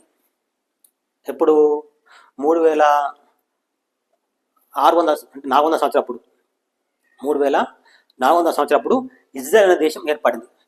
ఇప్పటి నుంచి వెనక్కి వెళ్తే 3400 సంవత్సరాలప్పుడు ఇజ్రాయెల్ అనే దేశం ఏర్పడింది. 3400 సంవత్సరాలప్పుడు ఇప్పటి నుంచి వెనక్కి వెళ్తే ఇజ్రాయెల్ అనే దేశం ఏర్పడింది. మనం ఇప్పుడు ఏం చూస్తున్నామంటే 3100 సంవత్సరాలప్పుడు ఎన్ని దేశాలు దేవుణ్ణి మొక్కేవి? ఎన్ని దేశాలు దేవుని మొక్కేవంటే ఒక్క దేశం మాత్రమే దేవుని మొక్కేది అని తెలుసుకోవాలి. బైబిల్ స్పష్టంగా చెప్తుంది. దేవుని మొక్కే ఒక్క దేశం ఉంది. ఎప్పుడు? 3100 సంవత్సరాలప్పుడు. ఇక్కడ చూద్దాం. 3100 నుంచి వెనక్కి వస్తే 0 వరకు, అంటే అక్కడ నుంచి యేసుక్రీస్తు పుట్టే వరకు 3100 సంవత్సరాల వరకు, అంటే ఎక్కడి నుంచి వెనక్కి వస్తే 0 సంవత్సరాల వరకు ఒక్క దేశం, ఇజ్రాయెల్ ఒక్క దేశమే దేవుని మొక్కే దేశం అన్నమాట. ఇజ్రాయెల్ ఒక్కటి మాత్రమే దేవుని మొక్కుతుంది. మిగిలిన వాళ్ళందరూ ఆదామవ్వలు తప్పారు. ఆదామవ్వలు ఏం చేశారు? పుట్టించిన దేవుని కాదని ఒక మాయ చేసేవాడిని, వాని మాయలో పడి అవ్వ చెప్పింది, నన్ను సర్పం మోసం చేసింది. సర్పం నన్ను మోసం చేసింది. ఆమె ఆ సర్పం నన్ను మోసం చేసిన నా భర్తను కూడా నేను బలవంతం పెట్టాల్సి వచ్చిందన్నమాట. భర్తను కూడా ఆమె బలవంతం పెట్టింది. భర్తను కూడా మత మార్పిడి చేసినాడు. ఆమె మొట్టమొదటి మత మార్పిడి అయింది. ఈ మతం అనే మాట ప్రస్తుత దినాల కోసం వాడుతున్నాను, కానీ మత మార్పిడి అనేది కాదు, అభిప్రాయమే మార్చుకున్నారు అన్నమాట వాళ్ళు, అంతే. అయితే చూస్తున్నాం 3100 సంవత్సరాల నుంచి అటు నుంచి ఇటు వస్తే, అంటే ఇప్పుడు క్రీస్తు పూర్వం 1100 సంవత్సరాలు అన్నమాట. ఇది చూస్తే క్రీస్తు పూర్వం 1100 సంవత్సరాలు వెనక్కి వస్తే 0. ఇది 3100 అని అన్నాము కాదు, ఇది కాదు. 1100 సంవత్సరాలు అన్నమాట. 1100 నుంచి క్రీస్తు పూర్వం 1100 నుంచి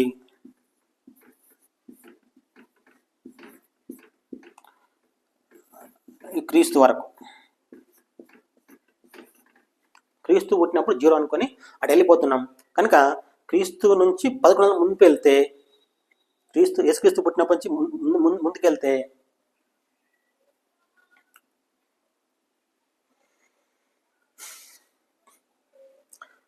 మనం యేసుక్రీస్తు పుట్టి నుంచి ముందుకెళ్తే 1100 సంవత్సరాలు అనమాట.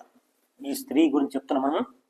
అంటే యేసుక్రీస్తు పుట్టిన తర్వాత అటు ముందుకెళ్తే 1100 సంవత్సరాలప్పుడు అన్ని దేశాలు, ఇజ్రాయెల్ ఒక దేశం మిగిలిన దేశాలన్నీ కూడా దేవుడు కాని వారిని మొక్కుతున్నారు. బైబిల్ చెప్తుంది, మీరు మునుపు దేవుడు లేనివారు అని చెప్తుంది బైబిల్. యేసుక్రీస్తు మొక్క మునుపు మనం దేవుడు లేనివారము అని చెప్తున్నమాట. మనము చూస్తున్నాం, ఏమని చూస్తున్నామంటే క్రీస్తు పూర్వం 1100 సంవత్సరాలప్పుడు ఒక స్త్రీ గర్భాపసి అయింది. లేకుంటే క్రీస్తు పూర్వం 4200 సంవత్సరాలప్పుడు, లేకుంటే 4115 సంవత్సరాలప్పుడు ఆదాము గర్భాపసి అయ్యారు. లేదంటే క్రీస్తు పూర్వం 1900 సంవత్సరాలప్పుడు ఆదాము గర్భాపసి అని చెప్పుకోవచ్చు అన్నమాట. క్రీస్తు పూర్వం 1949 సంవత్సరాలప్పుడు అబ్రహాము గర్భాపసి అయ్యాడని చెప్పుకోవచ్చు. ఇక్కడ చెప్తున్న ఒక స్త్రీ క్రీస్తు పూర్వం 1100 సంవత్సరాలప్పుడు గర్భాపసి అయింది. ఆమె వివరాలు మనం ముందు చూడబోతున్నాం. మనం ఏం చూసుకున్నాం, ఇప్పుడు 6 ఖండాలు ఉన్నాయి. 6 ఖండాల ప్రజలు కూడా దేవుని మొక్కడం మానేశారు. 6 ఖండాల ప్రజలు కూడా దేవుని మొక్కడం మానేశారు. ఒక్క ఇజ్రాయెల్ అనే ఒక దేశమే, అంటే అప్పుడే పుట్టింది కొత్త దేశం. అంటే అప్పటికి నేను చెప్తున్న దానికి 300 సంవత్సరాల ముందు పుట్టిన దేశం. అంటే 300 సంవత్సరాలప్పుడు ఆ దేశం పుట్టడమే దేవుని మొక్కుతూ ఉందన్నమాట. ఆ దేశం పుట్టుకతోనే దేవుని మొక్కే దేశం. ఇజ్రాయెల్ అనే దేశం ఎప్పుడైతే ఏర్పడిందో అప్పటికే ఆ ప్రజలు దేవుని అనగా భూమిని పుట్టించిన వాడిని, ఆకాశం పుట్టించిన వాడిని, మనుషులను పుట్టించిన వాడిని మొక్కే దేశం, మొట్టమొదటి దేశం ఇజ్రాయెల్. ఇజ్రాయెల్ దేశం ఏర్పడక ముందే ఆ మనుషులు దేవుని మొక్కేవారు అని బైబిల్ చెప్తాం. మనం ఇక్కడ చూసినాం, భూమి లోపటనేమో ఒక చోట ఇట్లా గడ్డలుగా ఉంది, ఒకటే ఉంది, ఇట్లా ఉంది. కానీ పైననేమో చిన్న చిన్న ఖండాలుగా ఒక్కొక్క బాల్ లెక్క ఉన్నది. కానీ బాల్ లెక్క ఈ లోపల ఉన్న నీళ్ళలో ఉన్న భూమి వేరు, పైన ఉంది కాదు. పైన కింద ఉన్న దానికే ఇట్లా ఉన్నాయన్నమాట. ఇలా ఒక్కొక్క ఖండంగా ఉంది. అంటే 6 ఖండాలు 6 భూములు కావు. ఒక్క భూమి 6 ముక్కలుగా మారింది. అంటే 7 ముక్కలుగా అతుక్కున్న ముక్కలుగా ఉందన్నమాట. అంటే ముక్కలుగా విడిపోలేదు, అట్లా ఉంది. ఒక్క దేశమే ఏమైంది, భూమిని ఆకాశం పుట్టించిన దేశము. ఎప్పుడు నోవహు జలప్రలయం తర్వాత షేము, హాము, యాపెతు అనే పిల్లలు ఏది దేవుడు చెదరగొట్టినప్పుడు, దేవుడు చెదరగొట్టాడు. వాళ్ళందరూ ఒక్క చోట ఏకంగా ఉండేవాళ్ళు. అప్పుడు దేవుడు చెదిరిపోయారు. చెదిరిపోయిన కొన్ని రోజులకే దేవుడు ఖండాలుగా అంటే దేశాలుగా చేశాడు. అప్పటి నుండి అంటే వాళ్ళు దేవుని మొక్కడం మానేశారు. అటువంటి సమయంలో దేవుడు అబ్రహామును గర్భాపసి చేశాడు. దేవుడే గర్భాపసి చేశాడు అన్నమాట. అబ్రహాం ఎవరో గర్భాపసి చేయలేదు, దేవుడే గర్భాపసి చేశాడు. ఇప్పుడు కూడా దేవుడే సువార్త ఆపుతూ ఉంటే మతోన్మాదులు దేవుడే జోక్యం చేసుకొని గర్భాపసి చేస్తున్నాడు. సౌలును పౌలుగా చేసినట్టు, సౌలు ఇంటింట తిరుగుచు విశ్వాసం పట్టుకొని కొడుతూ చంపుతున్న వేళ దేవుడి దర్శించి సౌలును పౌలుగా మార్చినట్టు అబ్రహామును దేవుడు గర్భాపసి చేశాడు. ఎవరో చేయలేదు గర్భాపసి, మనుషులు చేయలేదు గర్భాపసి. సువార్త మనుషులు చెప్తే కాదు, దేవుడి సువార్త చెప్పాడు అబ్రహాముకు. దేవుడు సువార్త అబ్రహాం నమ్మాడు. ఏం సువార్త నమ్మాడు? ఆదామవులకు ఏం చెప్పాను? నేనే మార్గం, నేనే సత్యం, నేనే జీవం అని ఆదామవులకు ఏదైతే చెప్పాడో అబ్రహాం కూడా అదే మాట చెప్పి ఉండాలి. దేవుడు నేనే మార్గం, నేనే సత్యం, నేనే జీవం. అయితే ఇప్పుడు నేనేం చేయాలి? యేసు ప్రభువు నోటితో ఒప్పుకో, భవిష్యత్తులో నేను చనిపోయి తిరిగి లేస్తాను కూడా ఒప్పుకో, అప్పుడు నీకు రక్షణ అని అబ్రహాం కూడా అదే మాట చెప్పి ఉండాలి. అప్పుడు అబ్రహాం దేవుని నమ్మాడు. దేవుని నమ్మడం అతని నీతి కలిగిందని బైబిల్ చెప్తుంది. అబ్రహాం దేవుని నమ్మాడు, అతడు నీతిమంతుడిగా మారాడు. అంతే, ఇంకేం లేదు. అంతే, మతం మారాడు అని చెప్పుకోవచ్చు. ఒకవేళ అంటే అభిప్రాయాన్ని మార్చుకున్నాడు. అంతవరకు విగ్రహాలు మొక్కేవారు, వాళ్ళ తాత ముత్తాతలు కూడా విగ్రహాలు మొక్కేవారు. కానీ ఇప్పుడు అబ్రహాం తెలుసుకుంది ఏంటంటే మా తాత ముత్తాతలు తోవ తప్పారని అర్థం. అబ్రహాం ఏం తెలుసుకున్నాడు? మా తాత ముత్తాతలు తోవ తప్పారు. మనం ఏం తెలుసుకున్నాము? ఆదమవులు పుట్టిన 100 సంవత్సరాలకి తోవ తప్పారు. ఆదికాండం 6వ అధ్యాయం 5వ వచనం. ఆదికాండం 6వ అధ్యాయం 5వ వచనం, 12వ వచనం. నరుల చెడుతనం భూమి మీద గొప్పతనియు, వారి హృదయం యొక్క తలంపులను ఊహ అంతయు ఎల్లప్పుడూ కేవలం చెడ్డతనియు యెహోవా చూచెనంట. అదేమో జలప్రళయానికి మునుపు. ప్రస్తుతం మనం ఏం చదువుకుంటున్నా అంటే 3001 సంవత్సరం అప్పటిది. కానీ అప్పుడున్న మనుషుల స్వభావం ఏదైతుందో తర్వాత హాము షేము యాపెత్ అనే సంతతి కూడా అదే స్వభావం వచ్చింది. నరుల యొక్క చెడుతన భూమి మీద గొప్పది అంట. 12వ వచనం చూద్దాం. దేవుడు భూలోకమును చూచినప్పుడు అది చెడిపోయి ఉండెను, భూమి మీద సమస్త శరీరులు తమ మార్గం చెరిపి వేసుకొని ఉండిరి. బైబిల్ స్పష్టంగా చెప్తుంది, మనుషులు తమ మార్గమును చెరిపి వేసుకొని ఉండిరి. చెరిపి వేసుకున్నప్పుడు దేవుడు చెప్పాడు, నేనే మార్గం, నేనే సత్యం, నేనే జీవం. కనుక ఇప్పుడు కొత్త మార్గం ఏర్పరచుకో. అంతేగా, ఇంతవరకు ఉన్న మార్గం ఏదో కానీ నువ్వు చెరిపేసుకున్నావు, నీకు మార్గం లేదు. ఉన్నది అనుకుంటే మనుషులు అనుకుంటే మేము కొత్త మార్గం పెట్టుకో, అది అసలు చెరిపేసుకున్నాడంటే అంతే. మార్గం చెరిపేసుకొని ముందుకు మార్గం లేదు, వెనక్కు మార్గం లేదు, ఆడ భ్రమలో ఉన్నాడు అన్నమాట. కనుక అప్పుడు అంటాడు దేవుడు, నేనే మార్గం, నేనే సత్యం, నేనే జీవం. నా యందు విశ్వాసం ఉంచిన ఎన్నటికీ చనిపోడు.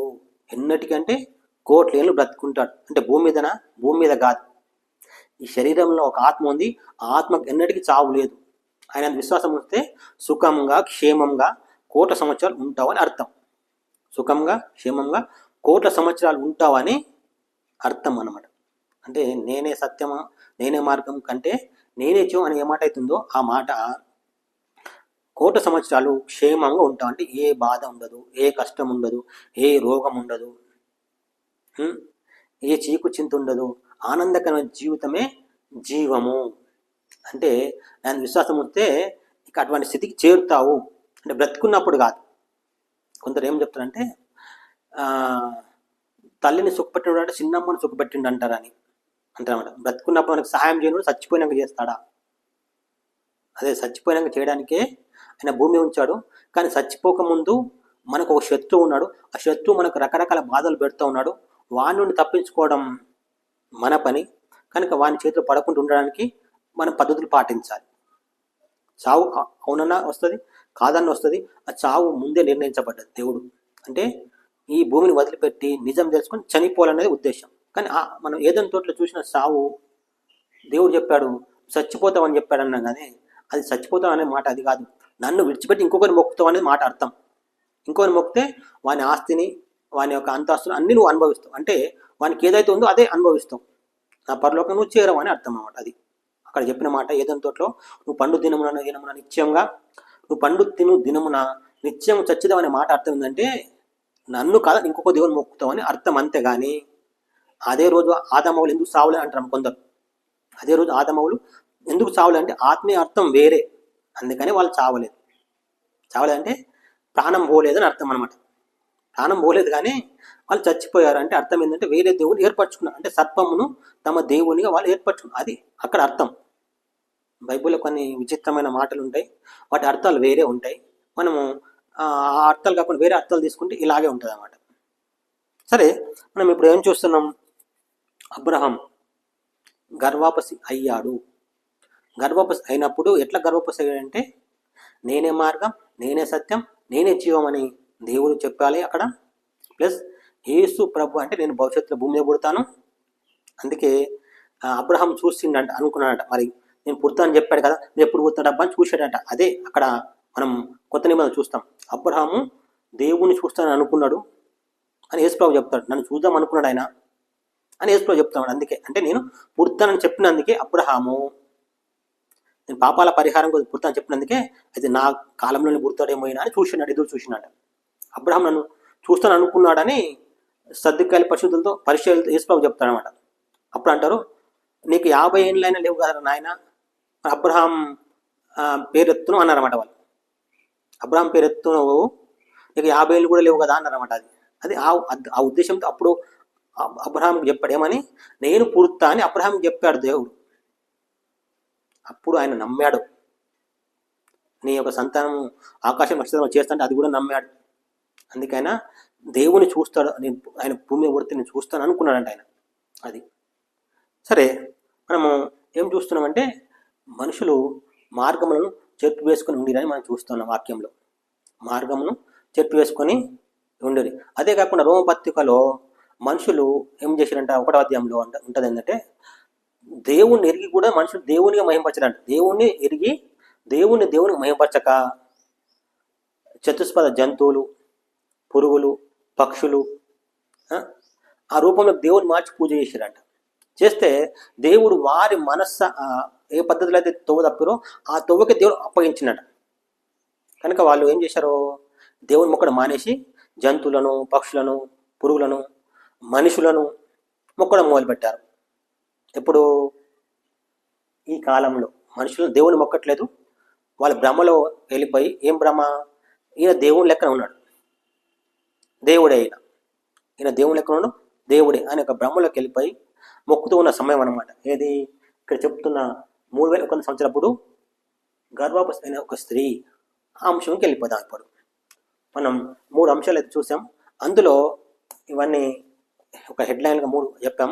అసలైన అంశంలోకి వెళ్ళిపోదాం. మనం 3100 సంవత్సరాలప్పుడు అంటే అది ఇజ్రాయెల్, మనం చెప్పుకున్నాం ఇజ్రాయెల్ దేశం అని. ఆ ఇజ్రాయెల్ దేశంలో కాని ఒక స్త్రీ, మనం ఏం చెప్తున్నాం, గర్భవాపసి అయింది. ఈ స్త్రీ ఏమైంది? గర్భవాపసి అయ్యింది అని చెప్తున్నాం. ఇజ్రాయెల్ దేశం ఇప్పుడు క్రీస్తు పూర్వం 1400 సంవత్సరాలప్పుడు ఏర్పడింది.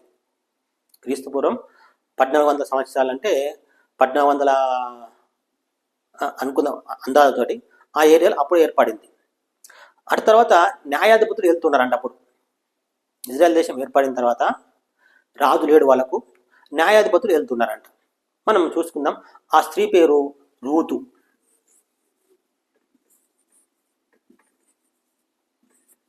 ఈమె మోయాబీరాలు, అంటే మోయాబు దేశం చెందిన ఆమె అనమాట.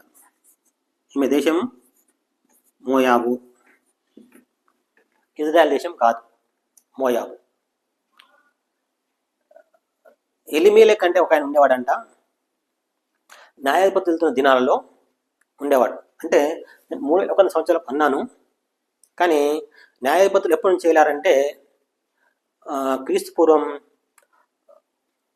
1400 నుంచే 1000 వరకు, క్రీస్తు పూర్వం 1400 నుంచి 1000 వరకు ఏలినట్టు ఉన్నది.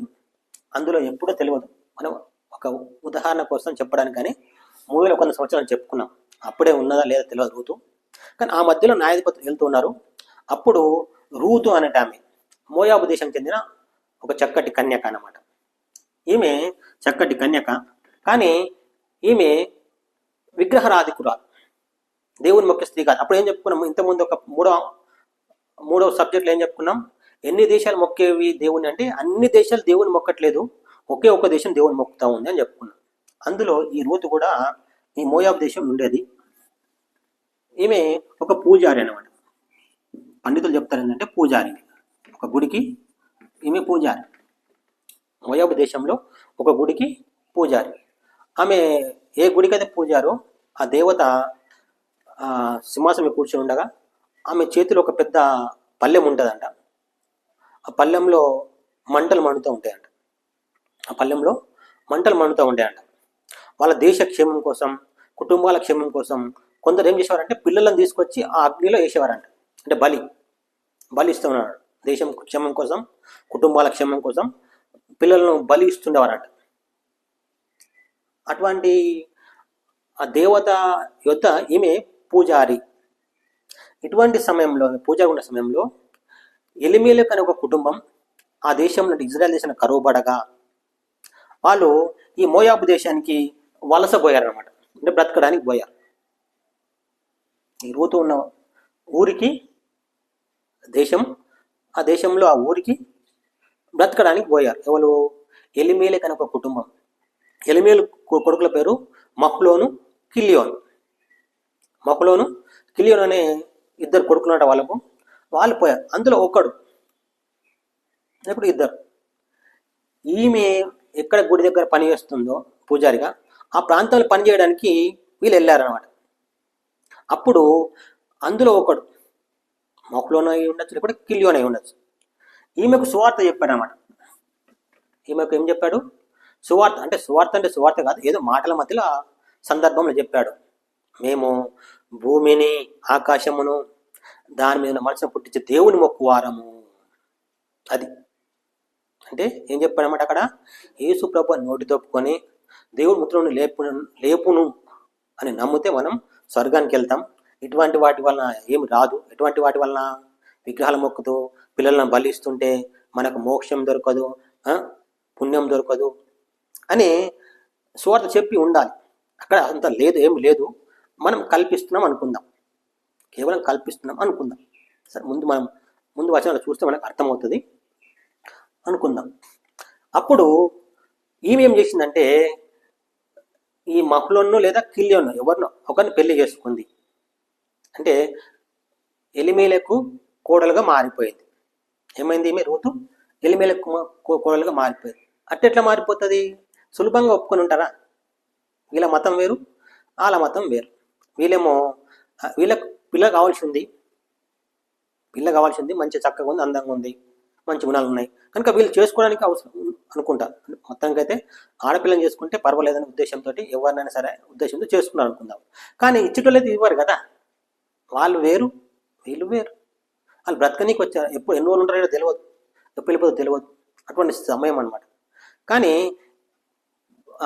బైబిల్ పండితులు చెప్పే అంశం ఏంటంటే ఆమె ఎదిరించి పెళ్లి చేసుకుందంట.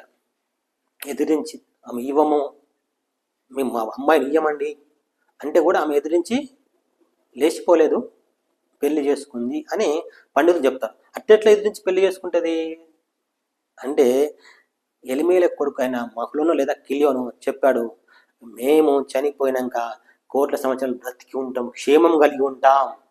మా కోసం భవిష్యత్తులో ఒక వ్యక్తి పుట్టబోతున్నాడు, ఆయన పుట్టి చనిపోబోతున్నాడు అనగా యేసు ప్రభు నోటితో ఒప్పుకొని దేవుని ముద్రను లేపిన నమ్ముతున్న స్వర్గం. కానీ ఇటువంటి దేవత యొక్క పిల్లలను బలిస్తే స్వర్గం దొరకదు, పుణ్యం దొరకదు అని చెప్పినందువలన అవునా అని ఆలోచించింది అనమాట. ఆలోచించి గతాన్ని ఆలోచించింది ఆమె, ప్రస్తుతాన్ని కాదు. మనం ప్రస్తుతాన్ని ఆలోచిస్తున్నాం. హిందూ దేశం మనం ప్రస్తుతాన్ని ఆలోచిస్తున్నాం, గతాన్ని ఆలోచించాల్సి ఉంది. ఏ గతం? వెనక్కి వెళ్ళిపోవాలి. మనం ఎవరు? మన హిందూ మతం ప్రకారం మొట్టమొదటి మనిషి ఏంటి, మనిషి పేరు ఏం పేరు తెలుసుకోవాల్సి ఉంది. ఏ పండితుని అడిగినా చెప్పలేడు, వాళ్ళకి తెలియదు. తెలిస్తే 4-5 రకాల అంశాలు చెప్తారన్నమాట. అసలు మనిషి ఎలా పుట్టాడంటే ఒక్క తీరు చెప్పలేరు. ఏమైనా చెప్పాలంటే అది ఒక్కటి కూడా నిలబడదు. కానీ బైబిల్ చెప్తున్నది అయితే నిలబడుతుంది. ఖచ్చితంగా దేవుడు ఆదాముని మట్టితో చేస్తాడు. తర్వాత ఆదాం ఎముకలో ఒక ఎముకను తీసి మాంసంను తీసి అవ్వను చేశాడు. వాళ్ళకే మనం అంటే వాళ్ళకి పిల్లలు పుట్టారు, ఆ పిల్లలకే మనం పుట్టిన వాళ్ళము అని బైబిల్ ఒక్క మాట మీద నిలబడుతుంది. కానీ హిందూ గ్రంథాల ప్రకారం చూస్తుంటే ఏ ఒక్క మాట మీద మనం నిలబడలేము అని నేను తెలుసుకున్నాను. ఏ ఒక్క మాట మీద నిలబడలేదు. కానీ మొట్టమొదట పుట్టించిన వాడు ఒక్కడే దేవుడు. ఆ అంశం మీద తప్పింది మన హిందూ మతం. ఈ అంశం నుంచి పుట్టించినడు ఒక్కడు, ఆ ఒక్కనే మనం మొక్కాలి అనే అంశం తప్పి ఇంత దూరం వచ్చింది. అయితే ఈ రూతు వెనక్కు వెళ్ళి ఆలోచించింది, అసలు మా జాతి ఏం జాతి? మోయాబులు అంటే ఎవరు? లోతుకు చెందిన వాళ్ళు. మోయాబు అంటే ఎవరు? లోతుకు చెందినవారు. లోతు యొక్క సంతానమే మోయాబీయులు. ఈ లోతు ఎవడు? గర్వాపస్ అయిన వాడు, అంటే అబ్రహాం యొక్క తమ్ముని కొడుకు. అబ్రహాం గర్వాపస్ అయ్యాడు, లోతు కూడా గర్వాపస్ అయ్యాడు. అబ్రహాము 100 సంవత్సరాల మునుపు ఎవరిని మొక్కాడు? భూమిని ఆకాశం సృష్టించిన దేవుని మొక్కాడు. ఎవరు మొక్కాడు? అబ్రహాం తమ్ముడైన లోతు కూడా భూమిని ఆకాశం సృష్టించిన దేవుడైన యెహోవాని మొక్కాడు. లోతు ఉన్న ప్రాంతం సొదొమ గొమొర్రా కాలిపోయే ముందు దేవుని దూతలనగా యెహోవా వెళ్ళి వీరిని బయటకు తీసుకొచ్చాడు. అప్పుడు ఈమె తల గిర్రుమని వెనక్కి వెళ్ళి ఉంటుంది అన్నమాట. తల గిర్రుమని వెనక్కి వెళ్ళి ఉంటే ఒకప్పుడు మా తాత కూడా ఈ దేవుని మొక్కాడు. మా తాత ముత్తాత కూడా ఎవరిని మొక్కాడు? ఈ దేవుని మొక్కాడు. కానీ తర్వాత మా తాత పుట్టిన పిల్లలందరూ ఆ దేవుని మొక్కడు మానేశారు. కనుక ఇప్పుడు నేను ఏం చేస్తాను, మా తాత ఎప్పుడైతే ఏ తాత అయితే ఉన్నాడో ఆ తాత మొక్కిన దేవుడు నేను మొక్కుతాను మారు మనసు పొందింది అనమాట. అంటే గర్వాపస్ అయింది. మొట్టమొదట వెనక్కి వెళ్తే హాము షేము యాపెత్ అనేవాళ్ళు, అంటే దాదాపు 4500 సంవత్సరాల క్రితం వెనక్కి వెళ్తే హాము షేము యాపెత్ అనే వాళ్ళు నోవహు ఒక్క దేవుని మొక్కారు. ఆ ఒక్కని సంతానం ఇప్పుడు ప్రస్తుతం ఈ భూమి మీద 6 ఖండాల్లో నివసిస్తున్నారు. అప్పుడు ఎవరిని మొక్కారు అంటే ఒక్క దేవుని మొక్కి. అప్పుడు మతం ఏమీ లేదు. ఆ 6 అంటే 8 మందికి మతమే లేదు. ఒక్క దేవుని మొక్కే పద్ధతి ఏది? హాము షేము యాపెత్ అనే వాళ్ళు జలప్రలయం తర్వాత హాము షేము యాపెత్ అనే సంతానమే ప్రస్తుతం ఈ భూమి మీద ఉందని బైబిల్ చెప్తుంది. మరి మన హిందూ గ్రంథాల ప్రకారం ఏం చెప్తున్నారు? అది స్పష్టత లేదు. స్పష్టత పొరపాటున కూడా లేదు. ఇక్కడ పొరపాటున స్పష్టత ఉంది అంటే ఏమై ఉండాలా? ఏమేమి ఉండాలా? మొట్టమొదటి మనిషి పేరు ఉండాలా, ఆయన భార్య పేరు ఉండాలా, ఆయన కొడుకుల పేరు ఉండాలా, మనుముల పేరు ఉండాలా. అట్లా దాదాపు 1,00,000 సంవత్సరాల చరిత్రను ఉండాలి. అదేం లేదు. ఉంటే హిందూ సోదరులకు నేను అడుగుతున్నాను, దయచేసి నాకు వివరాలు అందించాను. నా ఛానల్లో నేను పెట్టుకుంటాను. అవి ప్రియ సోదరుడా, చూస్తున్నాం రూతు ఏం ఆలోచించడం అంటే, ఒకప్పుడు నా తాత ముత్తాతలు, అంటే ముత్తాతలు కాదు, నా తాత గర్వాపస్ అయిన వాడు, లేకుంటే ఈ దేవుని మొక్కిన వాడు అని ఆలోచించి ఉండాలి. ఆమె అప్పుడు గర్వాపసి అయ్యింది అని బైబిల్ స్పష్టంగా చెప్తుంది. ఎట్లా మనం తెలుసుకోవచ్చు? మనం చూద్దాం. అయితే ఆమె ఇంటి వాళ్ళని ఎదిరించి ఎలిమెలెకు కుమారుడైన ఎవరినొకరు చేసుకున్న కొన్ని సంవత్సరాలకు ఆమె భర్త చనిపోయాడు. ఇప్పుడు ఆమె దేశంలో ఆమె ఉంది. ఈ ఎలిమెలెక్ అనే వాళ్ళేమో ఈ మోయాబ్ దేశానికి బతకనికి వెళ్ళారు. వాళ్ళది ఇజ్రాయెల్ దేశం. అక్కడి నుంచి ఇక్కడ బతకనికి వెళ్ళారు. వెళ్ళినప్పుడు అక్కడ పెళ్లి చేసుకున్నారు. ఈ రూతు ఒక ఆయనను పెళ్లి చేసుకుంది. కానీ భర్త చనిపోయాడు. భర్త ఉంటే ఆమెకు సహకారులు ఎవరైనా ఉంటారు. అత్త ఉంది. అయితే మామ కూడా చనిపోయాడంట. అంటే ఎలిమెలకు చనిపోయాడు. ఎలిమెలకు ఉన్న 2 కొడుకులు కూడా చనిపోయారు. ఇప్పుడు ఈ ఇంట్లో మొత్తం 3 ఆడళ్ళు, 3 మొగోళ్ళు ఉండేవాళ్ళు. ఇలా అత్త నయోమి ఏం చెప్పిందంటే, అమ్మ మరి నేను నా దేశానికి వెళ్ళిపోతామా, నా దేశంలో దేవుడు మళ్ళీ కనికరించినట్ట, కరువు పోయిందంట, నా దేశానికి వెళ్ళిపోతా, మీరు మళ్ళీ మీ ఇంటికి అమ్మ నాన్నల దగ్గరికి వెళ్ళిపోండి. ఆమె అట్లా చెప్పలేదు. చూద్దాం మనం.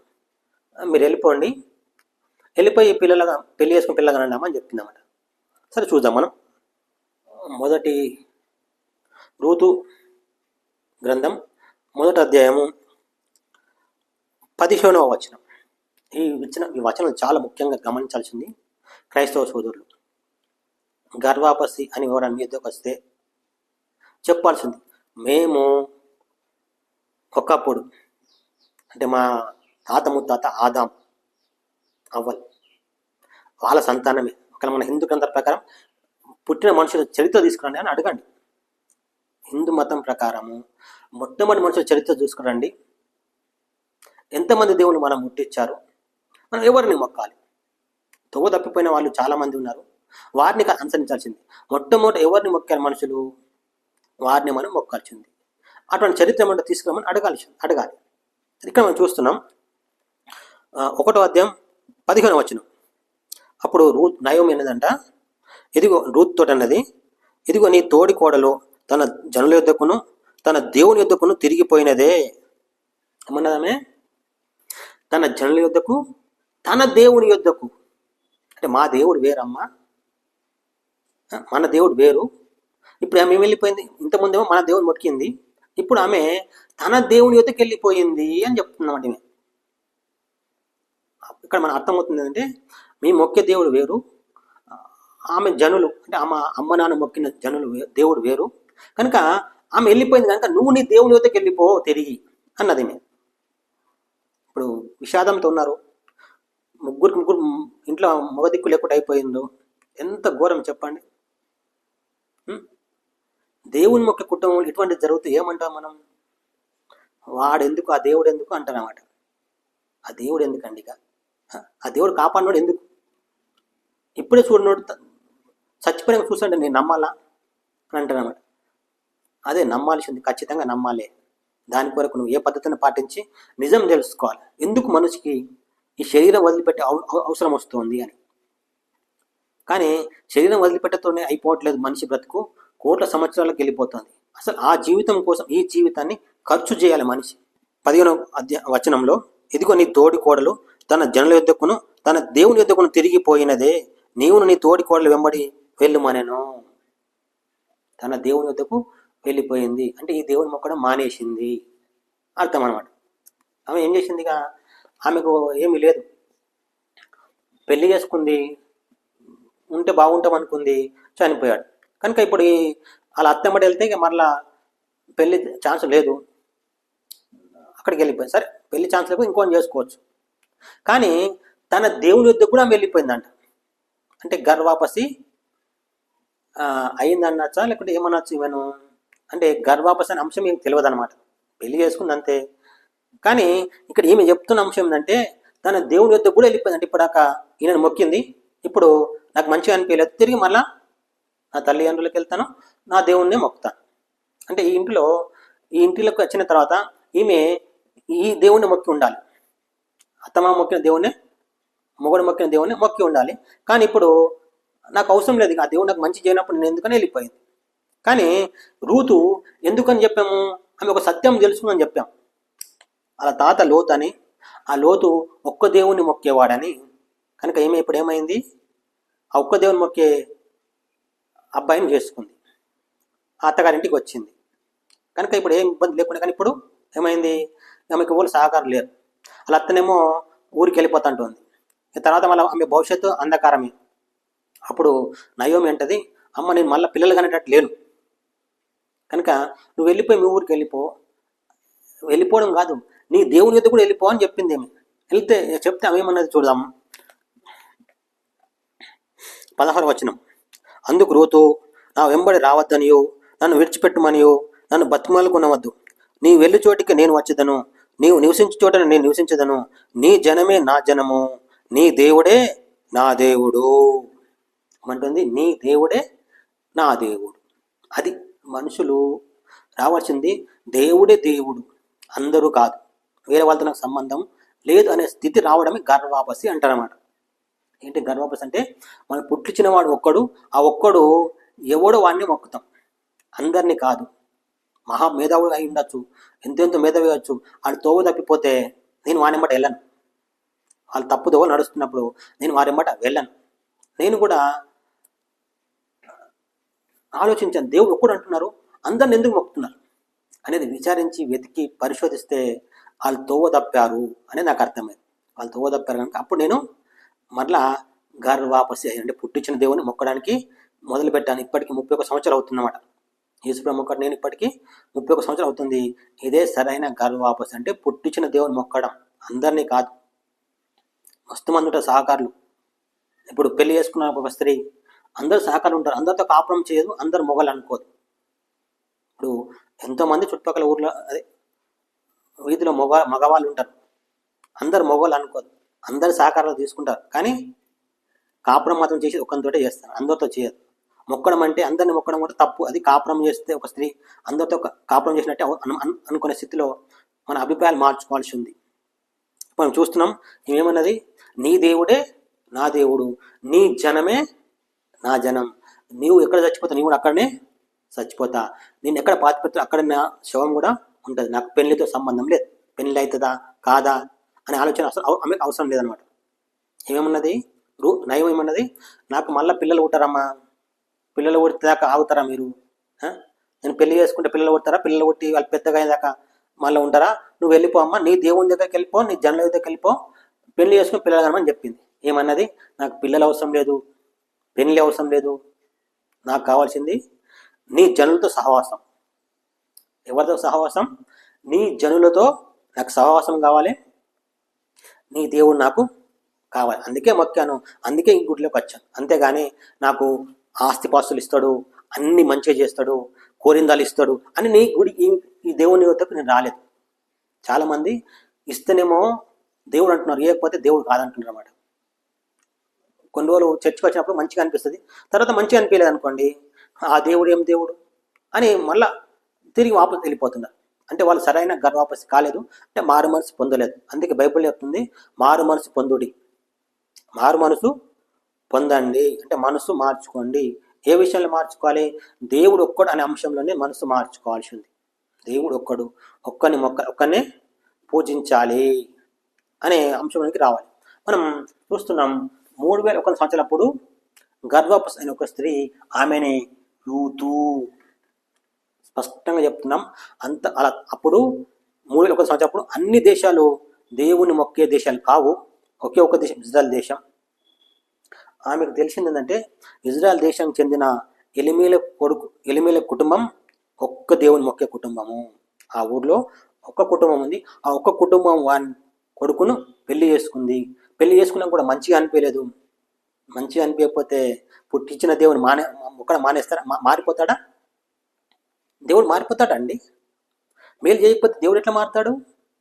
ఇప్పుడు ఒక తండ్రి ఉన్నాడు అనుకోండి, తండ్రికి ఒక 10 మంది పిల్లలు ఉన్నారు, సరిగ్గా పెంచట్లేదు అనుకోండి, పెంచకపోతే తండ్రి మారిపోతాడా? ఆహారం పెట్టట్లేదు, 10 మంది పిల్లలు ఉన్నారు, వాడు తినడమే కష్టం ఉంది, వాడి పిల్లలు పెట్టడం కష్టం ఉంది, పిల్లలకు ఆకలి అవుతుంది, బట్టలు లేవు, అన్ని రకాల బాధలు ఉంటాయి. అప్పుడు తండ్రి మారిపోతాడు ఎక్కడన్నా? తండ్రి మారాడు కదా. పుట్టించిన తండ్రి అట్లనే ఉంటాడు. ఒకవేళ వాళ్ళు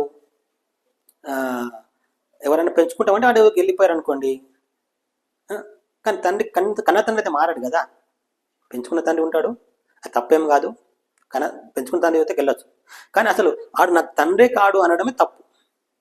వాడు నాకు తండ్రే కాడు, వాడు అసలు తండ్రే కాడు అనడమే తప్పు.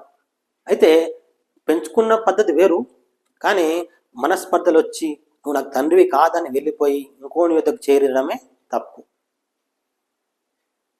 దాన్ని అటువంటి వాడు మనసు మార్చుకొని తిరిగి పుట్టించిన దేవుడి దగ్గర రావడమే గర్భవాపసి, నిజమైన గర్భవాపసి. కనుక ప్రియ సోదరి సోదరులారా, చూస్తున్నాం ఇవేమన్నది నీ దేవుడే నా దేవుడు. అట్టెట్లంటదంటే సువార్త అందింది ఆమె.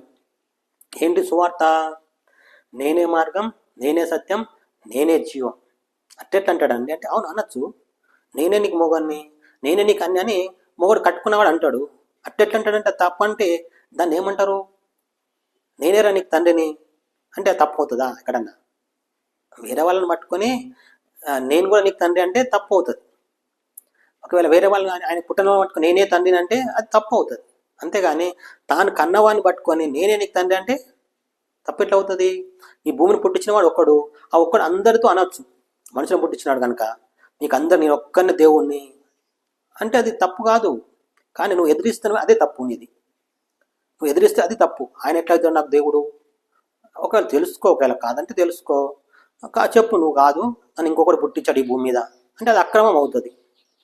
ఇప్పుడు ఇంతకుముందు చెప్పాను కదా, మనకు ఒక ఇల్లు ఉంది, నాకు ఒక ఇల్లు ఉంది, నాకు పెళ్ళాం పిల్లలు ఉన్నారు, నాకు స్థలం ఉంది ఇంకట. ఆ స్థలంలోకి ఇంకొకటి వచ్చి నా స్థలాన్ని కబ్జా చేసి ఇల్లు కట్టుకొని వాడి పిల్లలు కంటుంటే అది అక్రమం అవుతుంది. అంటే దేవుడు భూమిని పుట్టించాడు, ఆ భూమి మీద ఇంకొకరు వచ్చి పిల్లలను మనుషులను పుట్టిస్తే తప్పు అవుతుంది. అది మనుషులను పుట్టించాడు, భూమి పుట్టించిన ఒకడు, ఆ భూమి మీద ఇంకొకడు ఎవరో వచ్చి మనుషులను పుట్టించి ఏదో పద్ధతిలో పుట్టించాడు. మట్టితో చేశాడా, మాయతో చేశాడు, చేసి ఆ భూమిని కబ్జా చేసుకుని దాన్ని ఉంటే అది అక్రమం అవుతుంది. ఏం అక్రమం అవుతుంది? ఆ భూమి అంది కాదు, పుట్టేయలేదు, ఆ భూమికి వాళ్ళకి సంబంధం లేదు, కానీ అక్కడ వచ్చి వాళ్ళు ఉండడమే అక్రమం అవుతుంది అన్నమాట. కబ్జా చేయడం అక్రమం అవుతుంది. కనుక నమ్మకూడదు. బైబిల్ చెప్తుంది దేవుడు ఒక్కడే, అందరూ దేవుళ్ళు కాదు. కానీ దేవునికి పగవాడు ఒకడు ఉన్నాడు. ఒకప్పుడు ఎప్పుడు ఆదమవ్వలు గర్భాపసి కాకమునుపు వాడిని దేవునిగా చేశారు ఈ భూమికి. ఆ సాతాను ఈ భూమి మీద దేవునికి విరోధంగా, అంటే దేవుని తెలుసుకోకుండా ఉండడానికి ఇంతమంది కల్పిత దేవుళ్ళని తీసుకొచ్చాడు. అందరు కేవలం కల్పితమే. నేను ఒకటి కనుగొన్న ఒక అంశం ఏంటంటే, ఎవరు కూడా భూమి మీద దేవుడు అనబడేవారు ఎవరు పుట్టలేదు. పుట్టకపోయిన వారి కోసం మానవుల పగవాడు సాతాను కల్పిత దేవుళ్ళకు కథలను రాసి వారిని భూమి మీద లోకంలో వదిలిపెట్టాడు. దానికి దేవుని యొక్క సహాయం కూడా ఉంది అనుకోవాలి. మనుషులు దేన్ని మొక్కినా కోరికలు నెరవేరాల్సిందే. జంతువుకు మొక్తవా, పశువుకు మొక్తవా, పక్షికి మొక్తవా, అశుద్ధానికి మొక్తవా, ఓ దేవుడా నాకు సాయం చేయమంటే దాని నుంచి సాయం అందుతుంది. దాని మొక్కిన కోరిక తీరుతుంది. అది సాతానుకు దేవుడు ఇచ్చిన ఒక వరం. ఆ వరంలో మనం మాయలు పడి మనం దీనికి మొక్కితే కార్యం జరిగింది కనుక దేవుడు అనడం తప్పు, అది పాపం. ఆ పాపానికి ఫలితం బైబిల్ చెప్తుంది నరకం. పాపం వల్ల వచ్చే జీవితం మరణం. మరణం అంటే నరకము అని అర్థం అనమాట, అంతేగాని మరణం అంటే ఈ శరీరం వదిలిపెట్టడం కాదు. అట్లనే యేసు ప్రభు అన్నాడు, అది ఏదైనా తోటలో నువ్వు తిను చచ్చిపోదు అనే అర్థం ఏంటంటే నన్ను కాదు ఇంకొక దేవుణ్ణి చేసుకుంటావు, ఇంకొక దేవుని యొక్క ఆస్తిలోకి వెళ్ళిపోతావు, అది అర్థం. సోదరుడా, 3001 సంవత్సరం అప్పుడు గర్వాపస అయిన ఒక స్త్రీ నిజం తెలుసుకుంది, గర్వాపస అయింది. మరి నువ్వు నిజంలోకి వచ్చావు, మళ్ళీ గర్వాపస అయ్యే పరిస్థితి తెచ్చుకోకు, నరకానికి వెళ్ళకు. నరకం అనేది ఘోరమైనది, 1,000,000 సంవత్సరం ఉంటుంది. అక్కడికి వెళ్ళాలంటే యేసుప్రభు నోటితో ఒప్పుకొని ముత్తులోని దేవుడు లేపని నమ్మిన రక్షణ పొందుతావు, లేదంటే నరకానికి వెళ్తావు. అటువంటి స్థితిని తెచ్చుకొని నరకంలో కాలకూడదు. అంటే గర్భాపస అనే అంశం ఏమిటిది, దేవుడు ఎవరు అనే అంశాలు స్పష్టంగా తెలుసుకొని దేవునిలో కొనసాగు. ఎటువంటి స్థితిలో సాగాలి? రూతు లాంటి స్థితిలో సాగాలి. రూతుకు మొక్కడం మొదలుపెట్టింది దేవుణ్ణి, కానీ ఆమెకి ఏం మంచిగా అనిపించలేదు. భర్త చనిపోయాడు, మామలు చనిపోయాడు, తోటి మర్యాద లేకుంటే బాబు ఆయన కూడా చనిపోయాడు. అంటే అసలు ఆ ఇంట్లో మోదిక్కు అనేది లేకుండా పోయింది. అటువంటి స్థితిలో కూడా నేను దేవుని మొక్కడం నేను మానను, ఆయననే దేవుడు, నీ దేవుడే నా దేవుడు అన్నదనమాట. అంటే ఒరిజినల్గా గర్వాపస అయింది. గర్వాపస యొక్క నిజమైన అర్థం తెలుసుకున్న స్త్రీ రూతు. నిజమైన గర్వాపస యొక్క అర్థం తెలుసుకున్న స్త్రీ రూతు. కనుక క్రైస్తవుడుగా నేను మారాను అంటే అర్థం ఏమిటిదంటే నిజంగా గర్వపసి అయ్యావు అని అర్థం. కనుక తర్వాత మళ్ళీ తిరిగి వచ్చి మన మతం పురాతనం అని చెప్తే ఎంత పురాతనం అంటే 4,500 సంవత్సరాలు అంతే పురాతనం. అంత మునుపు లేదు, మతాలే లేవు. 4,500 సంవత్సరం మునుపు మతం లేదు. దాదాపు 8,500 సంవత్సరం మునుపు మనిషే లేడు. 8,500 సంవత్సరం మునుపు మనిషే లేడు. పురాతనం అయితే ఎంత పురాతనమైన మతం పనికి రాదు, దేవుడే పనికి వస్తాడు. మనిషికి పనికి వచ్చేది మతం కాదు, దేవుడు మాత్రమే. ఆ దేవుడు పరలోకం కలిగి ఉన్నాడు. ఆ పరలోకం కోసం మనుషులను దేవుడు భూమి మీద పుట్టించాడు. ఇక్కడ నుండి ఒక్కొక్కరు ఎన్నుకొని అక్కడికి పంపిస్తూ ఉన్నాడు.